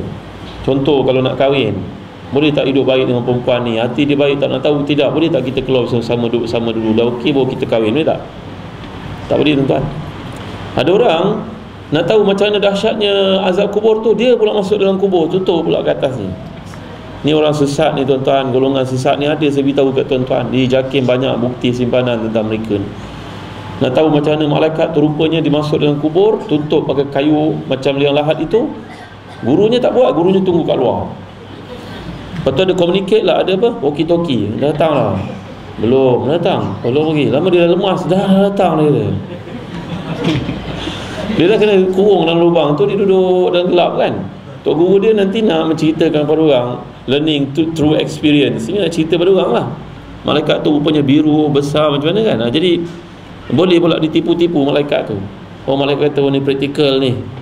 Malaikat pun datang, la ilaha illallah Muhammadur Rasulullah. Ini golongan tuan-tuan, dia ada tuan-tuan. Dia sampai benda tu berlaku barulah dia nak percaya. Ya, ini adalah golongan yang dia dalam hidup ni ada ilmu yaqin, ada apa lagi? Ilmu yaqin, ainul yaqin dengan haqqul yaqin. Tahu? Ilmu yaqin ni kita dengar.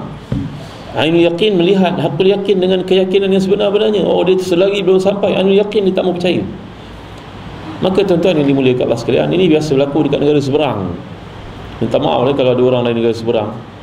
Pengaruh itu mula datang ke negara kita. Kalau nak tahu satu benda tu mesti mengalami dulu baru kita nak beriman. Ya, maka tuan-tuan, ini adalah orang yang rugi tuan-tuan. Sedangkan Islam ini bukan begitu keadaannya. Islam itu sifatnya ta'abudi. Sungguhnya orang beriman itu bila mendengar kata Allah SWT Rasulnya, ayaqulu sami'na wa ata'na. Kita dengar, kita taat, kita cuba ikut mana yang terbaik. Itu sebab dalam Islam ni tuan-tuan, antara tanda-tandanya bagi orang yang beriman, Nabi telah menyatakan la taqumu sa'ah hatta yataqarraba zaman fatakunu sanatu kasyahri wasyahru kaljum'ati, ya, wal jum'atu kadharmati bin nari. Tidak akan berlaku kiamat sampai satu tahun tu terasa macam sebulan je. Sebulan tu terasa macam satu Jumaat je, macam satu minggu je. Dan satu Jumaat tu terasa pendeknya macam daun kering dibakar oleh api. Kadharmati bin nar. Kadharmati bin nar ni kata para ulama iaitu dibakar daun kering, pelepah kurma contohnya. Kenapa? Kerana masa yang sudah hilang berkat. Terasa tak tuan-tuan? Saya terasa. Minggu lepas saya rasa hari Jumaat, teringat lagi, tiba-tiba dah sampai Jumaat yang baru. Subhanallah. Ya, hari Isnin lepas kita berada, tiba-tiba nak masuk daripada Isnin yang baru dah. Dan bukan setakat itu, sebulan pun cepat. Kita rasa macam baru semalam kita berpuasa Ramadan. Betul tak? Kita rasa baru macam semalam kita menyambut Hari Raya, dah habis Syawal lah rupanya. Sampai orang dah lepas Syawal masih lagi buat open house. Hebat orang Melayu. Ya, maka inilah tuan-tuan keberkatan yang sudah pun luput dan hilang. Kata Ibnu Hajar, keberkatan yang disebut oleh Allah SWT contohnya dalam ayat 96 surah Al-A'raf itu, ya, satu aspek penting yang akan hilang daripada diri manusia, dan itu tanda-tanda yang paling nyata kiamat akan berlaku. Walau anna ahlul qura amanu wa taqwa la fatahna alaihim barakatin minas sama'i wal ard. Kalau manusia bertakwa, maka kami akan bukakan untuknya pintu-pintu langit dan juga bumi yang mencurahkan kebaikan dan banyaknya keberkatan dalam hidup mereka. Ya, tuan-tuan dimuliakan Allah sekalian. Maka barakah itu merujuk kepada apa ya? Merujuk kepada apa? Salah satunya merujuk kepada waktu. Kerana itu Imam Syafi'i yang hidupnya 5 tahun sahaja, beliau mampu menaiki himar sahaja atau bagal ataupun kuda lebih pun, berjalan satu dunia, Yaman, Baghdad, Mekah, Madinah, pergi ke Mesir pula dan wafat di sana. Berapa punya jauh perjalanan pada masa itu, tapi masih lagi mempunyai waktu untuk murajaah buku, menulis, menyampaikan ilmu dan meninggalkan khazanah yang besar. Seorang besar mazhab Hanbali namanya Ibnu Qayyim. Beliau menulis sebuah buku bertajuk Zadul Ma'ad bi Hadi Khairil Ibad. Beliau ni sakit, nak pergi haji. Dalam perjalanan pergi haji selama berapa bulan itu menulis kitab cukup namanya Zadul Ma'ad. Satu kitab menceritakan tentang bekalan orang nak kembali dengan menggunakan petunjuk daripada sebaik-baik manusia, itu Nabi Muhammad SAW. Dan beliau menulis di awalnya, minta maaf lah aku menulis di sini dengan ingatan, tak sempat nak rujuk buku-buku kerana aku hanya duduk di atas unta sahaja menulis. Allahu Akbar, Masya Allah, Tabaraka wa Ta'ala. Masa yang sangat mulia dalam hidup mereka. Maka kata Ibn Hajar mengulas tentang keberkatan ni tuan-tuan, kita akan terfikir, agaknya zaman mereka dulu 24 jam tu lebih lama daripada kita. Kadang-kadang terfikir lah. Ada orang nakal sikit, dia kata, memanglah Ustaz, kalau Imam Bukhari di zaman saya pun, Imam Bukhari pun jadi macam saya juga Ustaz. Dan kalau saya balik pada hidup Imam Bukhari, mungkin saya pun jadi Imam Bukhari yang kedua Ustaz. Andai kau ketuk dengan mikrofon, kau tahu. Tuan-tuan, kata Ibn Hajar, hakikatnya pusingan dunia ini sepatutnya menuju ke penghujung. Dia punya pusingan makin slow.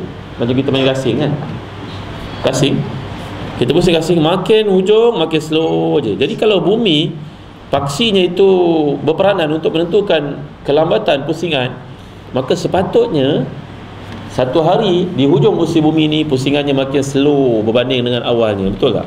Kerana ia ibarat pusingan gasing. Tapi tidak begitu tuan-tuan, tidak begitu. Ya, ia merujuk kepada keberkatan hidup orang itu sendiri yang memberi kesan kepada seseorang itu. Ya Allah, tuan-tuan rahmati dan dikasihi sekalian. Tuan-tuan tentu kenal kan, ada seorang ulama besar Syria yang baru wafat, meninggal dunia baru ni, namanya Syekh Wahbah Zuhaili, guru kami. Seorang ulama yang hebat. Dia menulis satu hari sebanyak 16 jam, tuan-tuan, sampai isterinya mengajuk. Ya, kerana dia punya waktu yang sangat kritikal dalam hidupnya. Dia pernah usianya 60 tahun, berapa tahun lepas dia berkata, aku nak berhenti menulis, nak duduk ibadah di masjid lah. Tiba-tiba masih banyak orang bertanya kepadanya soalan, dan didapati dia perlu lagi ringkaskan ilmu-ilmu yang ditulis, banyak berjilid-jilid buku itu diringkaskan. Contohnya Tafsir Munir diringkaskan, Fiqh Islami wa Adlatu diringkaskan untuk kemudahan orang baca. Ya, hidupnya ya Allah sangat berkat. Orang telah mati ni kita boleh cerita tentang kebaikannya, tapi orang hidup kita tak digalakkan cerita kerana ujian dalam hidupnya belum berakhir lagi. Ya, maka ditanya kepada Syekh Wahbah Zuhaili, ditanya kepada isterinya menjawab, kegairahannya kepada ilmu lebih dahsyat daripada kegairahan seorang lelaki kepada seorang perempuan.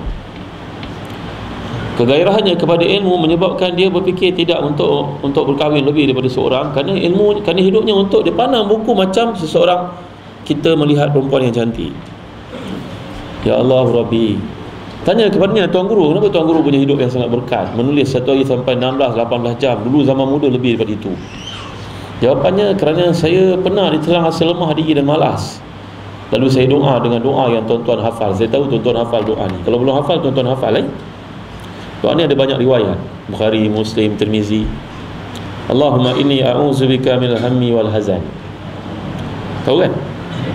Cuba ikut saya baca. Allahumma inni a'udzubika minal hammi wal hazan wa a'udzubika minal ajzi wal kasal wa a'udzubika minal jubni wal bukhli wa a'udzubika min ghalabati ad-daini wa qahri rijal.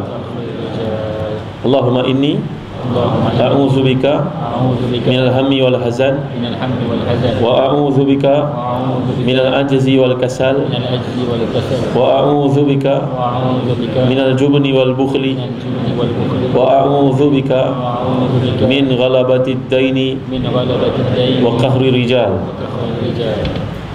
Maksudnya, ya Allah, aku mohon perlindungan kepadamu dari sifat, Allahumma inni a'udzubika minal hammi wal hazan, daripada rasa sedih, rasa resah dan rasa sedih. Wa a'udzubika minal ajzi wal kasal, minta perlindungan kepadamu daripada sifat malas, sifat lemah diri dan sifat malas. Wa a'udzubika minal jubni wal bukhli, aku mohon perlindungan kepadamu daripada sifat pengecut dan juga kedekut. Wa a'udzubika min ghalabatid daini, aku mohon perlindungan kepadamu diselamatkan daripada kerakusan, asyik nak berhutang saja, tak fikir nak bayar balik. Wa qahri rijal, dan juga penganiayaan orang kepadaku. Ya, ini 8 perkara. Kalau lepas daripada beban ini, kata Syekh Wahbah Zuhaili, maka engkau akan jadi seorang hero, kau jadi seorang yang hebat. Nanti kalau ada whiteboard saya tuliskan tuan-tuan, saya ijazah kepada tuan-tuan, amalkanlah doa ni. Saya belajar pada guru hadis saya ketika berada di Jordan dahulu. Doa ni baca, bila kita selemah diri kita baca tuan-tuan. Ya, kerana sifat malas ini daripada syaitan sebenarnya. Nanti malas ni kan, dia akan datang satu lagi penyakit namanya ghaflah. Ghaflah ni selalu Allah sebut ulaika humul ghafilun. Orang yang ghaflah ni dia akan masuk neraka tuan-tuan. Kerana kelalaian ni, kemalasan, kelengahan, kecuaian, dia efek dia sangat berat. Maka dia akan mengabaikan banyak tanggungjawab. Ya, tuan-tuan rahmati dan dikasihi sekalian. Jadi balik kepada keberkatan dalam hidup ni menjadi satu faktor penting untuk kita perbaiki. Maka para ulama meletakkan langkah-langkah yang perlu dilakukan untuk mencari keberkatan ni balik semula tuan-tuan. Nombor 1, ya, yang mana yang boleh kita amalkan tuan-tuan. Ya, kita tak boleh nak tahan hari kiamat itu daripada dipercepatkan dalam ketentuan Allah. Bagaimana dilambatkan kita tidak tahu. Yang boleh kita adjust adalah pada diri kita sendiri. Kata para ulama, Ya, yang saya kutip daripada buku bertajuk Kompas Umat. Bagus tuan-tuan buku ni. Tuan-tuan ada peluang, tuan-tuan belilah. Saya buku ni saya ada 3 buah. Saya cerita pada tuan-tuan. Saya cerita pada tuan-tuan ni. Satu dalam bilik tidur, sebelum tidur saya baca. Satu dalam kereta saya, dan satu kat pejabat saya. Saya cakap, ni saya tulis nampak, naskah apa ni Ustaz? Naskah kereta saya. Saya cakap tuan-tuan, bila saya letak dalam kereta ni jangan dialihkan. Kerana sebelum, kalau kat traffic light ke kat mana saya baca tuan-tuan. Saya cakap tuan-tuan pada tuan-tuan, saya tak pernah jumpa buku akidah yang huraian, penjelasannya sangat mudah difahami berbanding dengan buku ni. Kerana penulisnya adalah guru saya juga, belajar di Dimashq, Ustaz Umar Muhammad Nur Hafizahullah, seorang yang sangat memahami hadis. Bacalah tuan-tuan. Ya, maka dikatakan di sini sebenarnya perkara keberkatan dalam hidup ini kita mesti usahakan untuk dapat balik semula. Kerana keberkatan ni tuan-tuan, dia berkait rapat dengan amanah pada diri sebenarnya. Amanah. Kalau orang itu amanah dirinya kurang, maka keberkatan dalam hidupnya akan hilang. Contohnya begini Contoh. Jangan ambil hati sangatlah. Contoh, isteri kita beritahu, Bang, abang dengar tak ni? Dengar ni. Dia tengah main handphone. Bang, dengar baik-baik. Anak abang ni suka ambil barang orang, abang. Minggu lepas dia ambil barang orang, ruler. Minggu ni dia ambil rubber.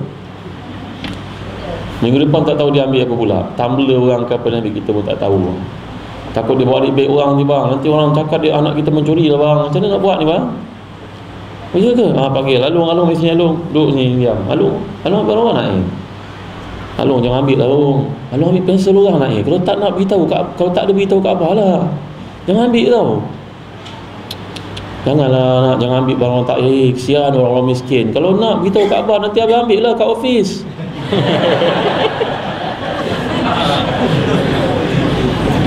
Jangan tuan. Jangan silap sangka itu office dia sendiri, anak bapa. Tuan, ini namanya khianat, tuan-tuan, betul tak? Khianat kan? Ambil barang yang bukan milik kita punya, betul tak?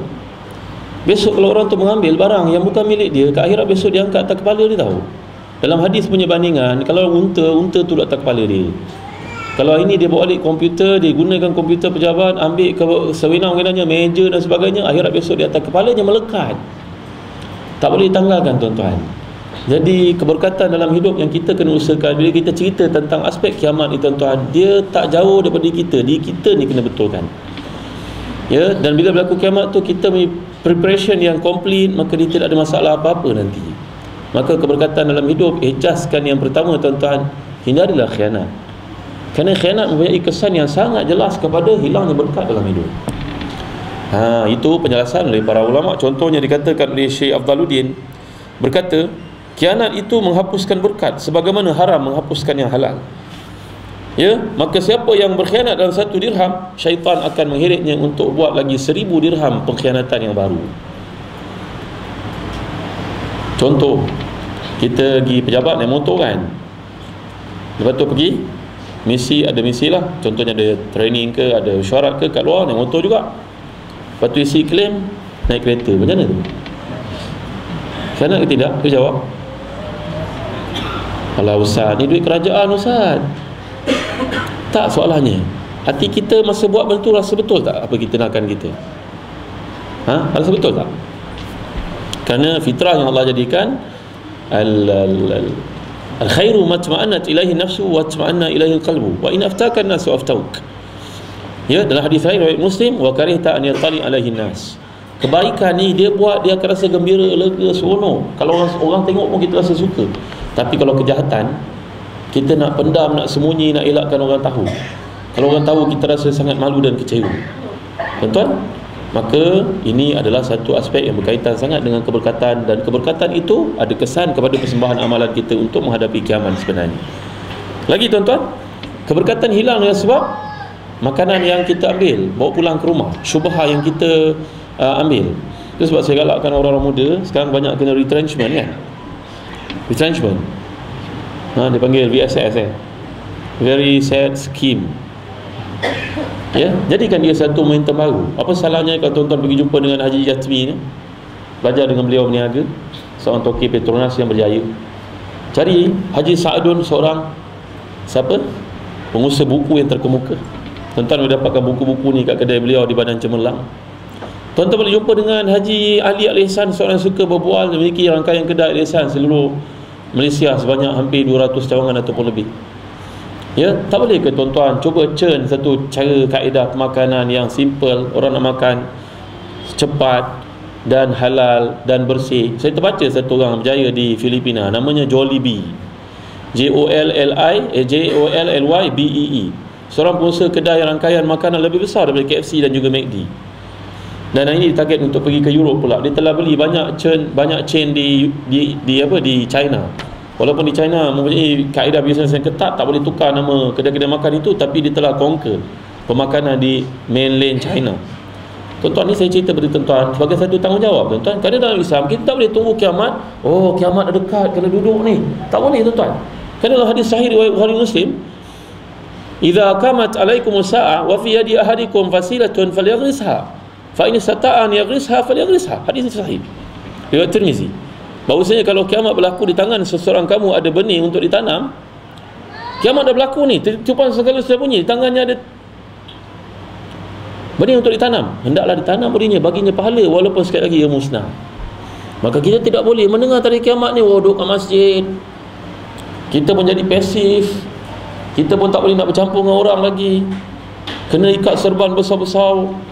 Maaflah, saya pun suka pakai serban tuan, ampun maaf kan, seolah-olah kita jadi macam ortodoks dan kita jadi macam apa dipanggil, terpenjara, dan sekarang tak boleh, kiamat dah dekat. Macam setengah orang Yahudi yang meramalkan tadi kiamat. Tuan-tuan tengok tak dalam Discovery, dia ajar anak dia kalau berlaku macam ni macam mana, benih-benih satu dunia dia sudah ambil simpan dalam tempat simpanannya. Miskin, masakin orang Yahudi ni tuan-tuan. Ada ortodoks di kalangan mereka yang memikirkan kiamat akan berlaku, jadi dia nak protect dalam diri dalam satu shield yang boleh menyelamatkan daripada bahaya-bahaya ni semua. Maka tuan-tuan, kita kena fikir, aku nak datangkan berkat pada hidup aku sendiri. Aku dibuang kerja, Alhamdulillah, kerana ini satu peluang baru untuk aku mengetahui kemampuan diriku yang sebenar, kan? Dan aku nak beri makanan bagi orang Islam. Cuba tuan-tuan, cuba buat, kan? Contohnya orang perempuan nak gunting rambut, tak ada kedai gunting rambut, yang ada kedai bukan Islam. Kenapa orang perempuan tak buka kedai gunting rambut? Kenapa kedai-kedai kek yang banyak dan bakery yang ada tu bukan orang Islam punya? Kenapa kita tidak berfikir ke arah benda-benda macam tu? Sedangkan ini tanggungjawab yang besar.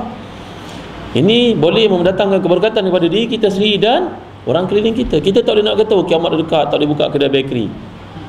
Habis orang nak makan bakery, makan kat mana tuan-tuan? Banyak kedai-kedai yang mendakwa di Islam, tapi sebenarnya dia sudah expiry, dia punya kehalalan itu. Jadi kita orang Islam kena melihat daripada aspek yang besar, a big picture. Tak boleh lihat dalam konteks yang sangat jumuk dan kecil sehingga menyebabkan kita, oh, kalau macam tu kita kena duduk berzikir, bertahmid, bertahlil dekat masjid saja. Takut memang takut, tapi bagaimana kita menghadapi benda yang belum berlaku itu dan belum ada waktu yang tepat berlakunya, dan kita sentiasa menjalani hidup, kita buat benda ni ada pahala di situ.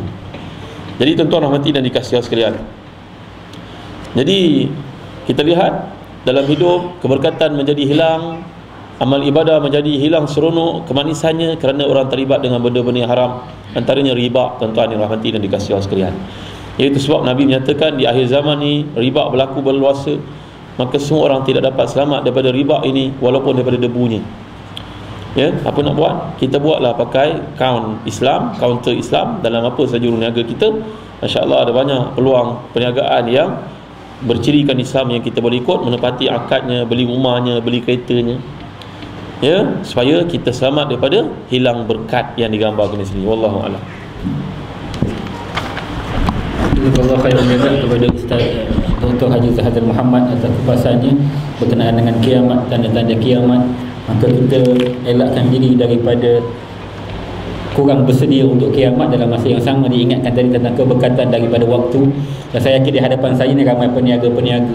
Di sebelah kita punya depan dengan Watson tu ada air donat. Pemilik ini adalah Haji Ibrahim, pemilik restoran terbesar di Menara Zamzam, Mekah. Jadi Alhamdulillah kita ramai peniaga di sini, Haji Sa'dun, Najmi dan sebagainya. Jadi kita nak keberkatan daripada waktu. Tadi di antara yang disebut tentang berleluasanya zina, Sahabat orang yang baik pun semua minta ke tepi sahaja. Kalau tuan-tuan pergi bahagian pendawaan Majlis Agama Islam ataupun Jabatan Agama Islam, kadang-kadang kawan-kawan saya bahagian pendawaan dia nak berhenti kerja sebab tak sanggup melihat kes-kes zina yang luar biasa.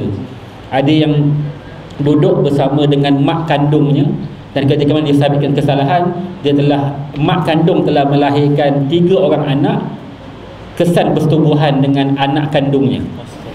Jadi dia kata, ustaz saya rasa macam nak berhenti kerja, tak sanggup tengok dekat mahkamah syariah. Bayangkan mak dan anak bersama dapat lahirkan 3 anak. Ya Allah, Masya Allah, tabarakallah. Mungkin kita sudah hampir kepada kiamat. Jadi ustaz, waktu mencemburi kita, waktu dah tepat jam 12 atau 5 minit lagi 12.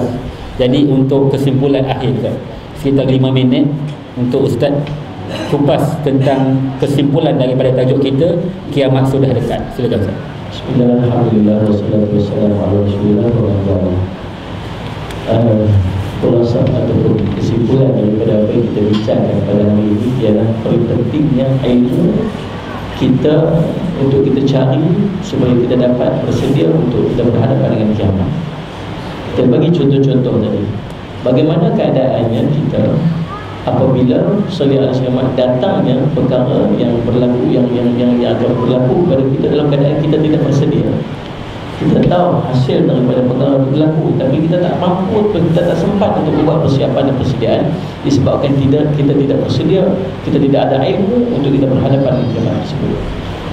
Cerita tentang nasihat daripada para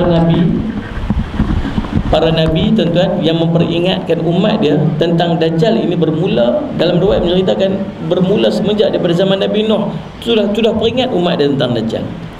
Nak beritahu bahawa tuan-tuan musallih al-jamat, pentingnya peringatan demi peringatan berkaitan dengan akhir zaman supaya kita bersedia untuk berhadapan. Yang kedua tuan-tuan, disebabkan akhir zaman merupakan fitnah yang sangat besar. Kita ni jahil, kita ni sangat jauh daripada ilmu. Oleh yang demikian, di akhir zaman ini tuan-tuan, menjadi satu keperluan kepada kita untuk kita berdamping dengan orang alim-alim ulama, duduk dekat dengan orang-orang alim, duduk dekat dengan orang-orang yang faham tentang agama. Jangan pisahkan diri kita daripada mereka. Sebab ada sampai waktu dan ketikanya tuan-tuan, kita tak pandai untuk membuat satu keputusan tentang fitnah yang berlaku di hadapan kita. Maka waktu tu biarlah alim ulama membuat satu keputusan dan kita berpegang dengan keputusan, berpegang dengan tangan dia, supaya tuan-tuan kita yakin bahawa setiap keputusan dia buat itu adalah berdasarkan kepada ilmu dia, berdasarkan kepada apa sebagainya. Maka tuan-tuan waktu tu kita berlapang dada, kita pegang tangan dia, masya-Allah Rabbi, dan apa disebutkan oleh ulama tersebut kita pegang. Mudah-mudahan di satu ijtihad yang baik dan kita selamat daripada fitnah tersebut. Itu 2 perkara yang nak kita simpulkan tuan-tuan sekalian. Pentingnya ilmu dan akhir zaman tuan-tuan, dekatlah, berdampinglah kita dengan alim ulama, jangan jauhkan kita daripada alim ulama. Mudah-mudahan Allah selamatkan kita daripada fitnah-fitnah yang berlaku di akhir zaman ini.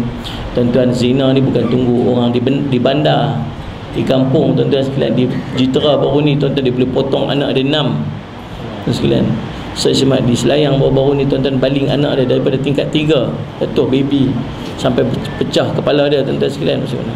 Tanya makcik-makcik tu, pernah fikir dah anak dia satu hari, anak perempuan yang dia bela daripada kecil akan melahirkan anak luar nikah? Tak pernah fikir. Dia kata subhanallah, bela daripada kecil tuan-tuan, boleh jadi pada makcik tu, tak mustahil boleh jadi pada kita. Tu cerita dia sekalian. Maksudnya oleh itu dekat-dekatlah kita dengan alim ulama, dekat-dekatlah kita dengan ilmu. Mudah-mudahan bukan setakat kita sekarang ni, bahkan kita perlu melibatkan anak-anak isteri kita untuk dapat dekat dengan ilmu. Bagaimana nanti SAW sebut, Nabi sebut dalam riwayat, nanti bila muncul Dajjal, kalau Dajjal tu muncul waktu aku ada, aku akan pertahankan kalian. Tapi kalau Dajjal tu muncul waktu aku tak ada, nanti kamu akan pertahan diri kamu sendiri. Maksud dia, seorang suami tak mampu untuk pertahan isteri dia, melainkan isteri dia terpaksa bertahan sendiri dengan Dajjal sekalian. Contoh, seorang ayah tak mampu untuk pertahankan anak dan melainkan anak dia sendiri terpaksa berhadapan dengan Dajjal. Sekarang ni kita aja mengaji, anak kita tak mengaji depan TV.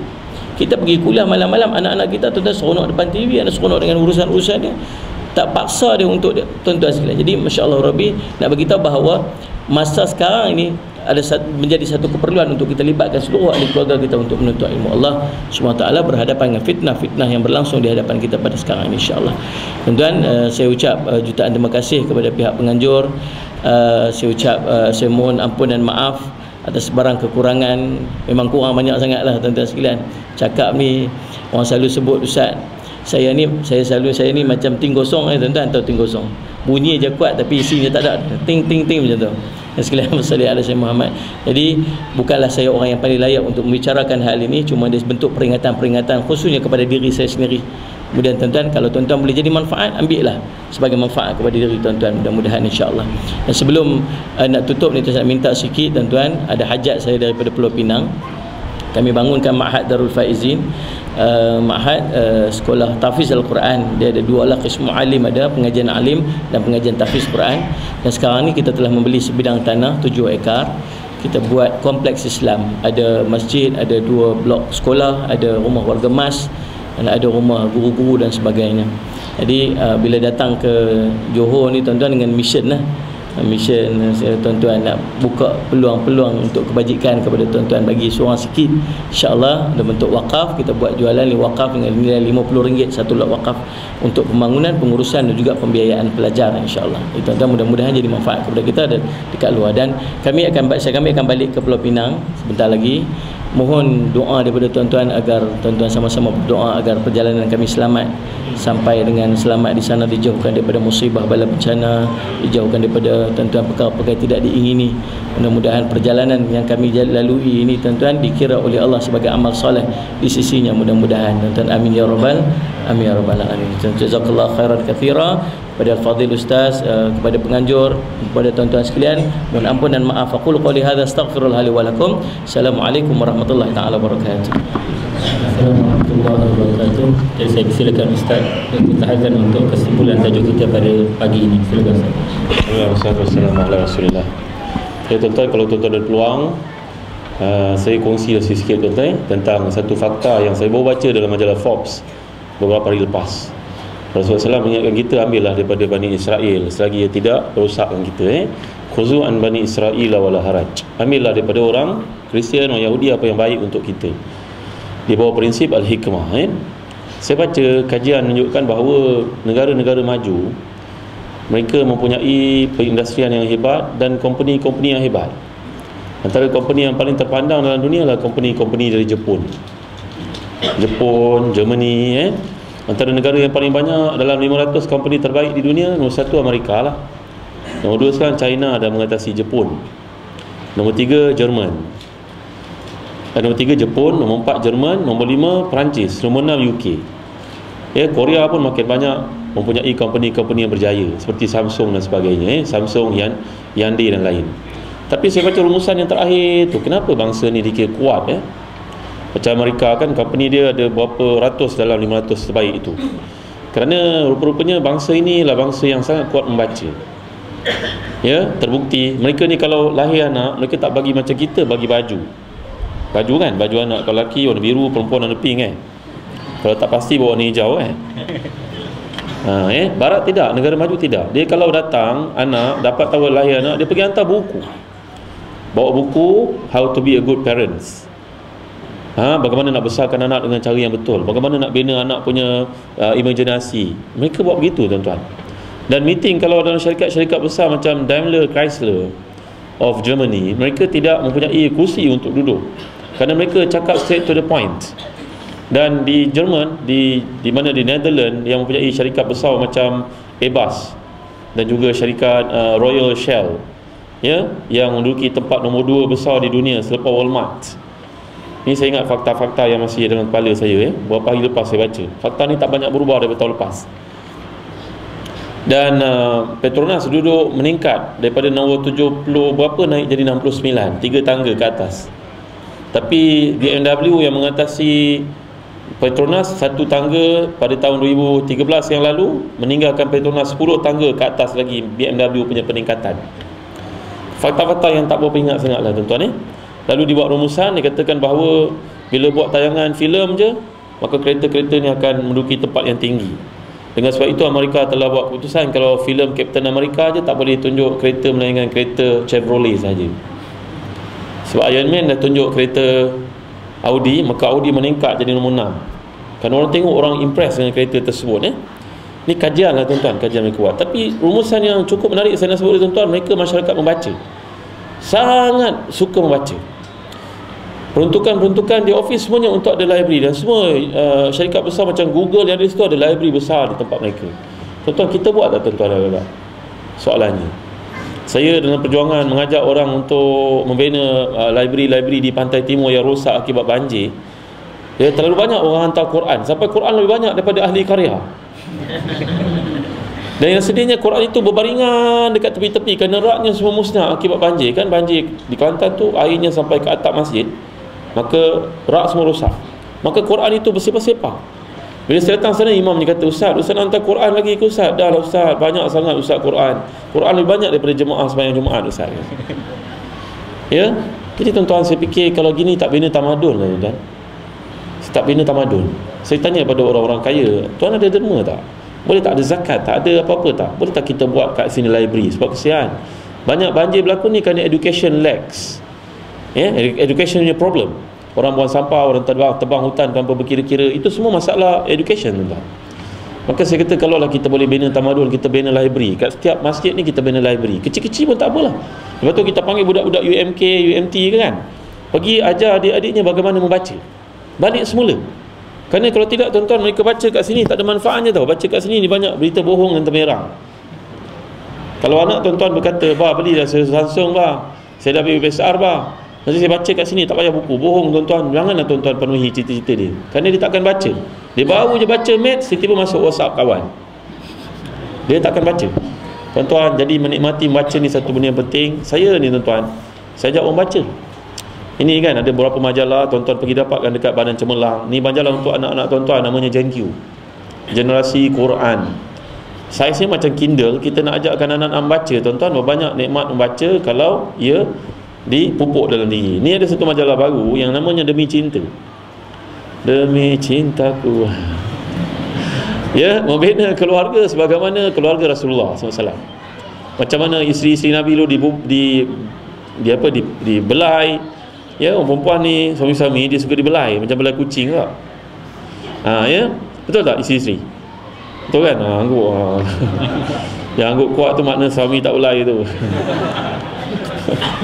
Kita tak mau kembali ke 1400 tahun ke belakang, tapi kita nak bawa value dan kualiti pada 1400 tahun ke belakang itu ke dalam hidup kita. Betul tak? Macam mana SAW bergurau dengan isteri yang sedang sedih.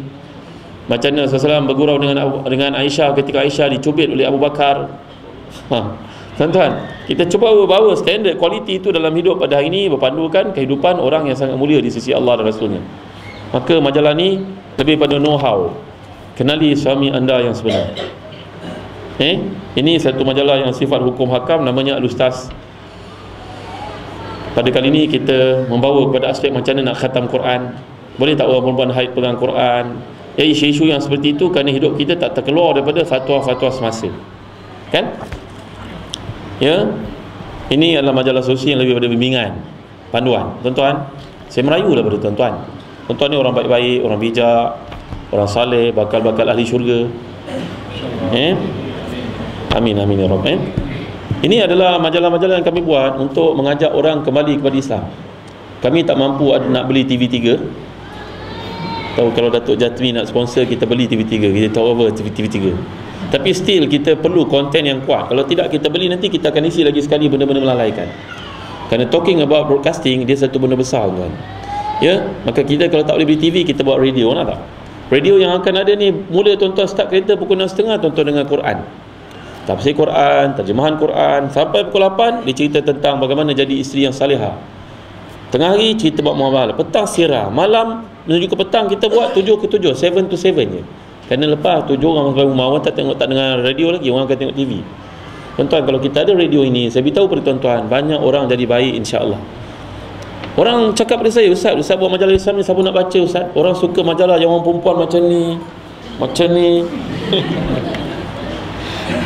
Tapi syukur saya dapat sokongan tuan-tuan, majalah ni sudah berlanjutan hampir 7 tahun. Cuma sekarang kita menghadapi satu turmoil yang besar kerana ekonomi slowdown, GST dan sebagainya. Orang sudah migrate kepada digital content. Ada sedikit penurunan, tapi saya merayulah pada tuan-tuan. Tuan-tuan orang baik, tuan-tuan tolong doakan kami supaya istiqamah. Nombor satu. Kerana benda ni tuan-tuan nak hasilkan sangat susah tuan-tuan. Nak cari orang yang layak menulis, dah tulis kena tapis lagi, lepas tu nak print pula bukan percuma, nak edar lagi. Saya cerita pada tuan-tuan, ada satu kedai convenience shop yang besar, punya rangkaian 2,000 kedai. Dia datang jumpa saya. Ni budak Melayu, wakil pada Cahaya Nun Alif ni, datang jumpa. Ustaz, saya nak majalah Ustaz ni diedarkan di rangkaian kami 2,000. Oh, saya dah mati lemgiranya. Kalau kau ambil satu ni 5 sudah 10,000 kan? Dia kata tidak, saya nak ambil 500 saja. Saya dah select mana-mana kedai tempat orang Islam duduk. Dan manager saya, bos saya berkata, Ustaz, saya nak majalah ni diberi pada saya pada harga 60%. Nombor 2. Nombor 3, Ustaz, majalah ni hantar ke sentral tempat saya di KL, lepas tu saya distribute sendiri ke mana yang saya fikirkan betul. Nombor 4, Ustaz, saya akan bayar Ustaz selepas 6 bulan. Nombor 5, apa yang saya pulangkan Ustaz kena terima. Saya cakap, kamu nak bunuh dengan saya kamu nak pinang anak saya ibaratnya tahu. Kamu letak term pergi balik lah. Bos kamu datang cium lutut saya pun saya tak terima. Balik kamu Tuan-tuan, inilah penghinaan kepada kita orang Islam. Tuan-tuan, kita tak ada kedai macam mereka. Maka saya jumpa orang-orang macam tuan-tuan, saya cerita perjuangan majalah ini. Kerana tuan-tuan bertanya saya, kenapa tak ada situ, kenapa tak ada kat sini? Inilah masalahnya. Kerana orang lain dia buat, dia mempunyai agenda sendiri tuan-tuan. Dia kalau boleh dia buat buying us for the sake to kill sahaja. Tuan-tuan, saya cakap ni bukan resis tuan-tuan, tapi ini berlaku. Ya, saya cerita pada tuan-tuan, tuan-tuan tolonglah sokong. Tuan-tuan ada peruntukan kat jabatan, ada duit zakat, tuan-tuan beli, tuan-tuan bagi pada orang lain. Kerana saya pernah berjumpa seorang perempuan yang tak pakai tudung. Orang ni hidayah Allah sampai melalui kerja yang kita buat sesama. Suami kata, Ustaz, isteri baik Ustaz, tapi tak nak pakai tudung Ustaz, saya tak tahu nak buat macam mana. Saya tak ada apa dalam kereta. Saya bagi satu majalah kepada dia. 2 bulan, 3 bulan kemudian saya jumpa dia pakai tudung. Suami kata, Ustaz baca doa apa kat dia? Saya tak tahu, saya tak ingat. Saya ingat saya bagi di majalah. Saya tanya perempuan ni, Kak pakai tudung kenapa? Saya terbaca satu makalah yang menyebabkan hati saya berubah. Saya tak cakap saya bawa hidayah, saya tak cakap majalah ni bawa hidayah. Kita usahakan hidayah. Kerana ada orang hatinya belum lembut, dengar kita cakap berbuih-buih, dia tak faham. Dia baca, dia berubah. Tuan-tuan, jadilah ejen penyampaian hidayah Allah. Tuan-tuan ada bentukan kan? Macam saya cerita orang Jerman tadi, rumahnya, pejabatnya ada library. Tuan-tuan ada jabatan. Kadang-kadang bos kita bercakap lah, duit lagi ni, nak buat jamuan makan apa lagi ni, habiskan duit.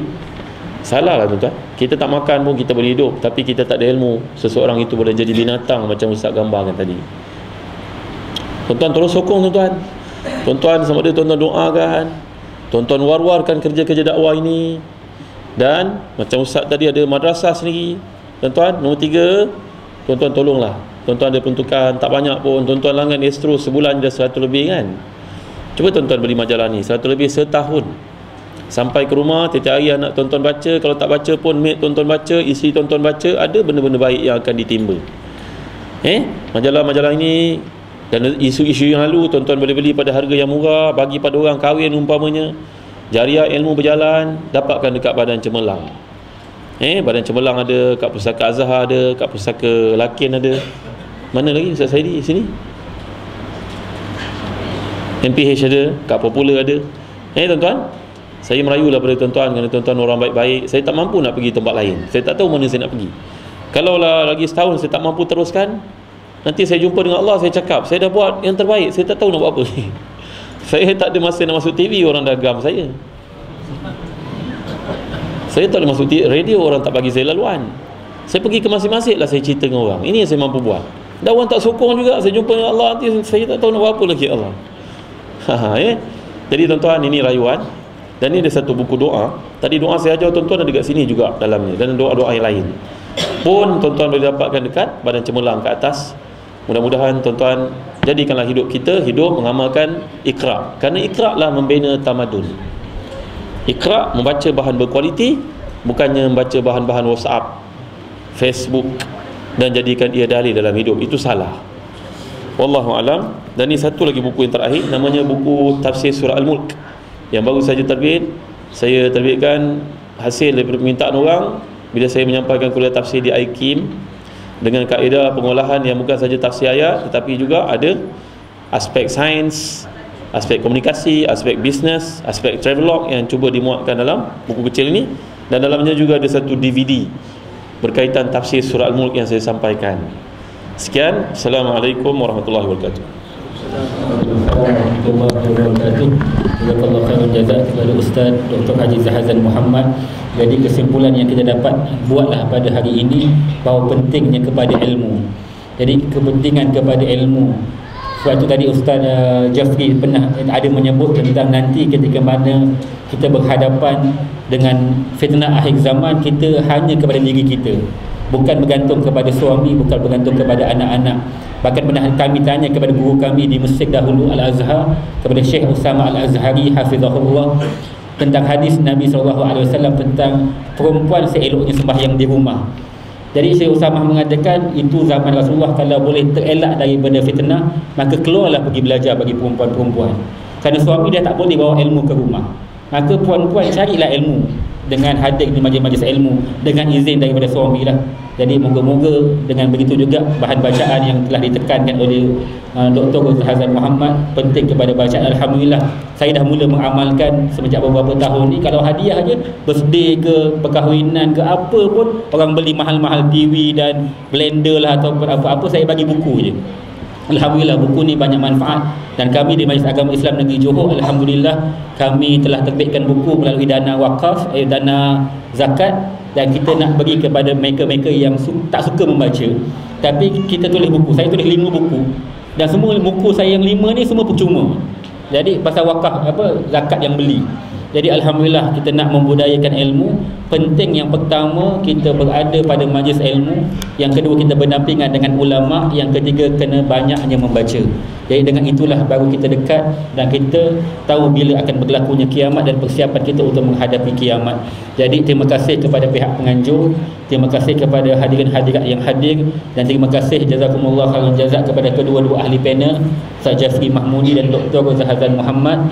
Jadi untuk akhirnya permintaan daripada penganjur untuk Ustaz Dr. Zahazan membacakan doa. Jauh.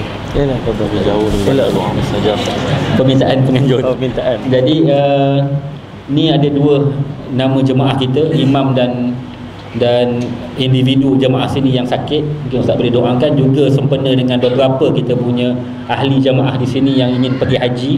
Dan jadi Ustaz boleh doakan untuk kita pada hari ini, untuk penutup kepada forum kita pada tengah hari ini. Silakan Ustaz. Alhamdulillahirabbil alamin, wassalamu ala asyrafil anbiya'i wal mursalin sayyidina Muhammadin wa ala alihi washabbihi ajma'in. Allahumma ighfir lana dhunubana wa israfana fi amrina wa tsabbit aqdamana wa ansurna 'alal qaumil kafirin. Ya Allah, ampunkan dosa kami, dosa ibu kami, dosa datuk nenek kami, golongan yang telah mendahului kami dalam iman, dan janganlah ada dalam hati kami walaupun sekelumit rasa benci, rasa dengki kepada orang-orang se-Islam kami, ya Allah. Ya Allah, ya Tuhan kami, jangan ada seorang pun yang hadir dalam majlis ilmu pada tengah hari ini yang sakit, mereka kau sembuhkan, ya Allah. Anak kami ke ataupun siapa saja keliling kami, ya Allah. Ya Allah, jangan ada seorang pun yang jahil melainkan kau beri ilmu kepadanya. Jangan ada seorang pun yang akan musafir dan kau selamat pergi dan baliknya. Jangan ada seorang melaksanakan ibadah haji melainkan kau berikan kepadanya haji yang mabrur, sa'ynya masykur, tijalan tabur, ya Allah. Jangan ada seorang pun yang belum kahwin melainkan kau gunakan untuknya pasangan yang saleh ataupun salihah yang akan bahagia dunia dan juga akhirat, ya Allah. Jangan ada seorang pun yang akan musafir melainkan kau selamat pergi dan baliknya. Dan ada seorang pun yang berhutang melainkan kau tunjukkan jalan keluar daripada hutang-hutangnya yang terbaik untuknya, ya Allah. Jangan ada seorang pun memiliki hajat dunia ataupun akhirat selagi baik untuknya melainkan disempurnakan dengan rahmat-Mu, ya Allah.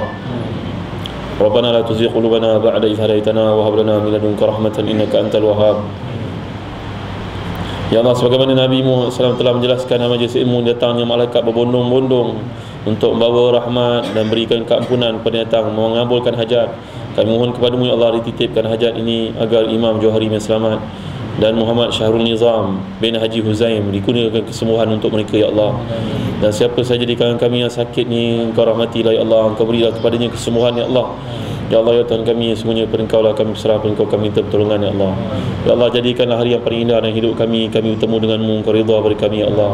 Jadikan setiap hala nafas kami merupakan ibadah kepadamu, ya Allah.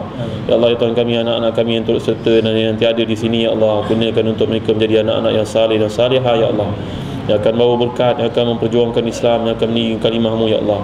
Ya Allah, apa yang kami lakukan ni, jika nak dibandingkan apa yang dilakukan oleh para ulama, para salafus salih yang terdahulu, amatlah kerdil, kecil, tak layak dibandingkan. Pun demikian kami menagih kepada-Mu rahmat, ya Allah. Bantulah kami, ya Allah, apalah kiranya Engkau beri pada kami kekuatan, ya Allah. Jadikanlah hidayah itu sampai kepada mereka manusia apa yang kami usahakan, ya Allah, yang mana yang baik pada dunia sisinya, ya Allah. Ya Allah, ya Tuhan kami, berkatilah pihak penganjur yang banyak menaburkan jasa kepada kami untuk pertemuan pada hari ini, ya Allah. Kurniakan sahabat-sahabat yang merupakan saudagar-saudagar, peniaga-peniaga dan juga kalangan umat Islam yang ada pada hari ini, yang mempunyai kedai, Engkau limpahkan ke atas mereka keberkatan ya Allah. Selamatkan kami daripada penipuan ya Allah, selamatkan kami daripada kezaliman ya Allah. Jadikanlah setiap waktu yang kami lakukan di sini, perniagaan itu mendapat mengundang keberkatan daripada-Mu ya Allah. Ya Allah ya Tuhan kami, jadikanlah harta yang Kau kurniakan kepada kami sebab untuk bertambah-tambah amal kebaikan kami kepada-Mu, untuk kami bantu orang susah di kalangan umat Islam. Ya Allah, janganlah kami lalaikan dengan dunia ini sebagaimana dunia pernah melalaikan Qarun, Fir'aun, Haman dan juga sebagainya ya Allah. Ya Allah, selamatkan kepada kami daripada penipuan dunia ini ya Allah. Ya Allah ya Tuhan kami, kurniakan kepada kami menjadi umat yang mengamalkan ikhra dalam hidup ya Allah, umat yang akan bina tamadun ya Allah.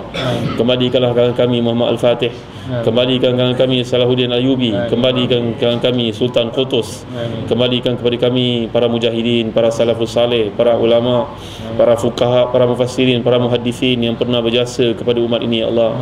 Rabbana atina min ladunka rahmatan wa hayyi lana min amrina rasyada. Rabbana la tuzigh qulubana ba'da idh hadaytana wa hab lana min ladunka rahmatan innaka antal wahhab. Allahumma inna na'udzubika min al-hammi wal hazan wa na'udzubika min al-'ajzi wal kasal wa na'udzubika min al-jubni wal bukhl wa na'udzubika min ghalabati ad-daini wa qahri rijal. Rabbana atina min ladunka rahmatan wa hayyi lana min amrina rasyada. Rabbana atina fid dunya hasanatan wa fil akhirati hasanatan wa qina adzaban nar. Wa sallallahu ala sayyidina Muhammad wa ala alihi wa sahbihi wa baraka wa sallam. Alhamdulillahirabbil alamin. Jazakumullah khairan jazak kepada Ustaz Dr. Hamid Jabir Muhammad atas doa yang dibacakan. Untuk yang terakhirnya, iklan daripada pihak penganjur Misbah Ilmu untuk minggu hadapan 5 September akan ada seminar membawa hidayah ke dalam keluarga oleh Ustaz Emil Liu. InsyaAllah akan diadakan di Gisda tapi berbayar. Jadi tuan-tuan yang nak maklumat lanjut boleh search di Facebook page Misbah Ilmu, Misbah Ilmu. Jadi insya-Allah akan ada seminar setengah hari, 8 pagi hingga 12 setengah hari pada minggu hadapan. Boleh like page Misbah Ilmu. Jadi terima kasih kepada semua, terima kasih kepada yang hadir dan terima kasih kepada kedua-dua kita punya ahli panel yang datang daripada jauh. Moga-moga yang hadir pada hari ini Allah berikan ilmu yang banyak dan Allah menambahkan hidayah kepada kita dan kita tangguhkan sikit keluar dari sumbangan jamuan. Alhamdulillah kita ada sumbangan jamuan. Di luar ada sedikit, ini ada pihak yang menyumbang. Jadi tuan-tuan yang sempat untuk makan boleh makanlah sebentar, ada sumbangan di sana. Jadi kita tangguhkan kita punya farad pada ketika ini dengan kafaratul majlis dan suratul asr. Subhanakallahumma wa bihamdika asyhadu an la ilaha illa anta astaghfiruka wa atubu ilaik. Bismillahirrahmanirrahim. Wal 'asr innal insana lafi khusr illa alladhina amanu wa 'amilus solihat wa tawasaw bil haqqi wa tawasaw bis sabr. Assalamualaikum warahmatullahi wabarakatuh.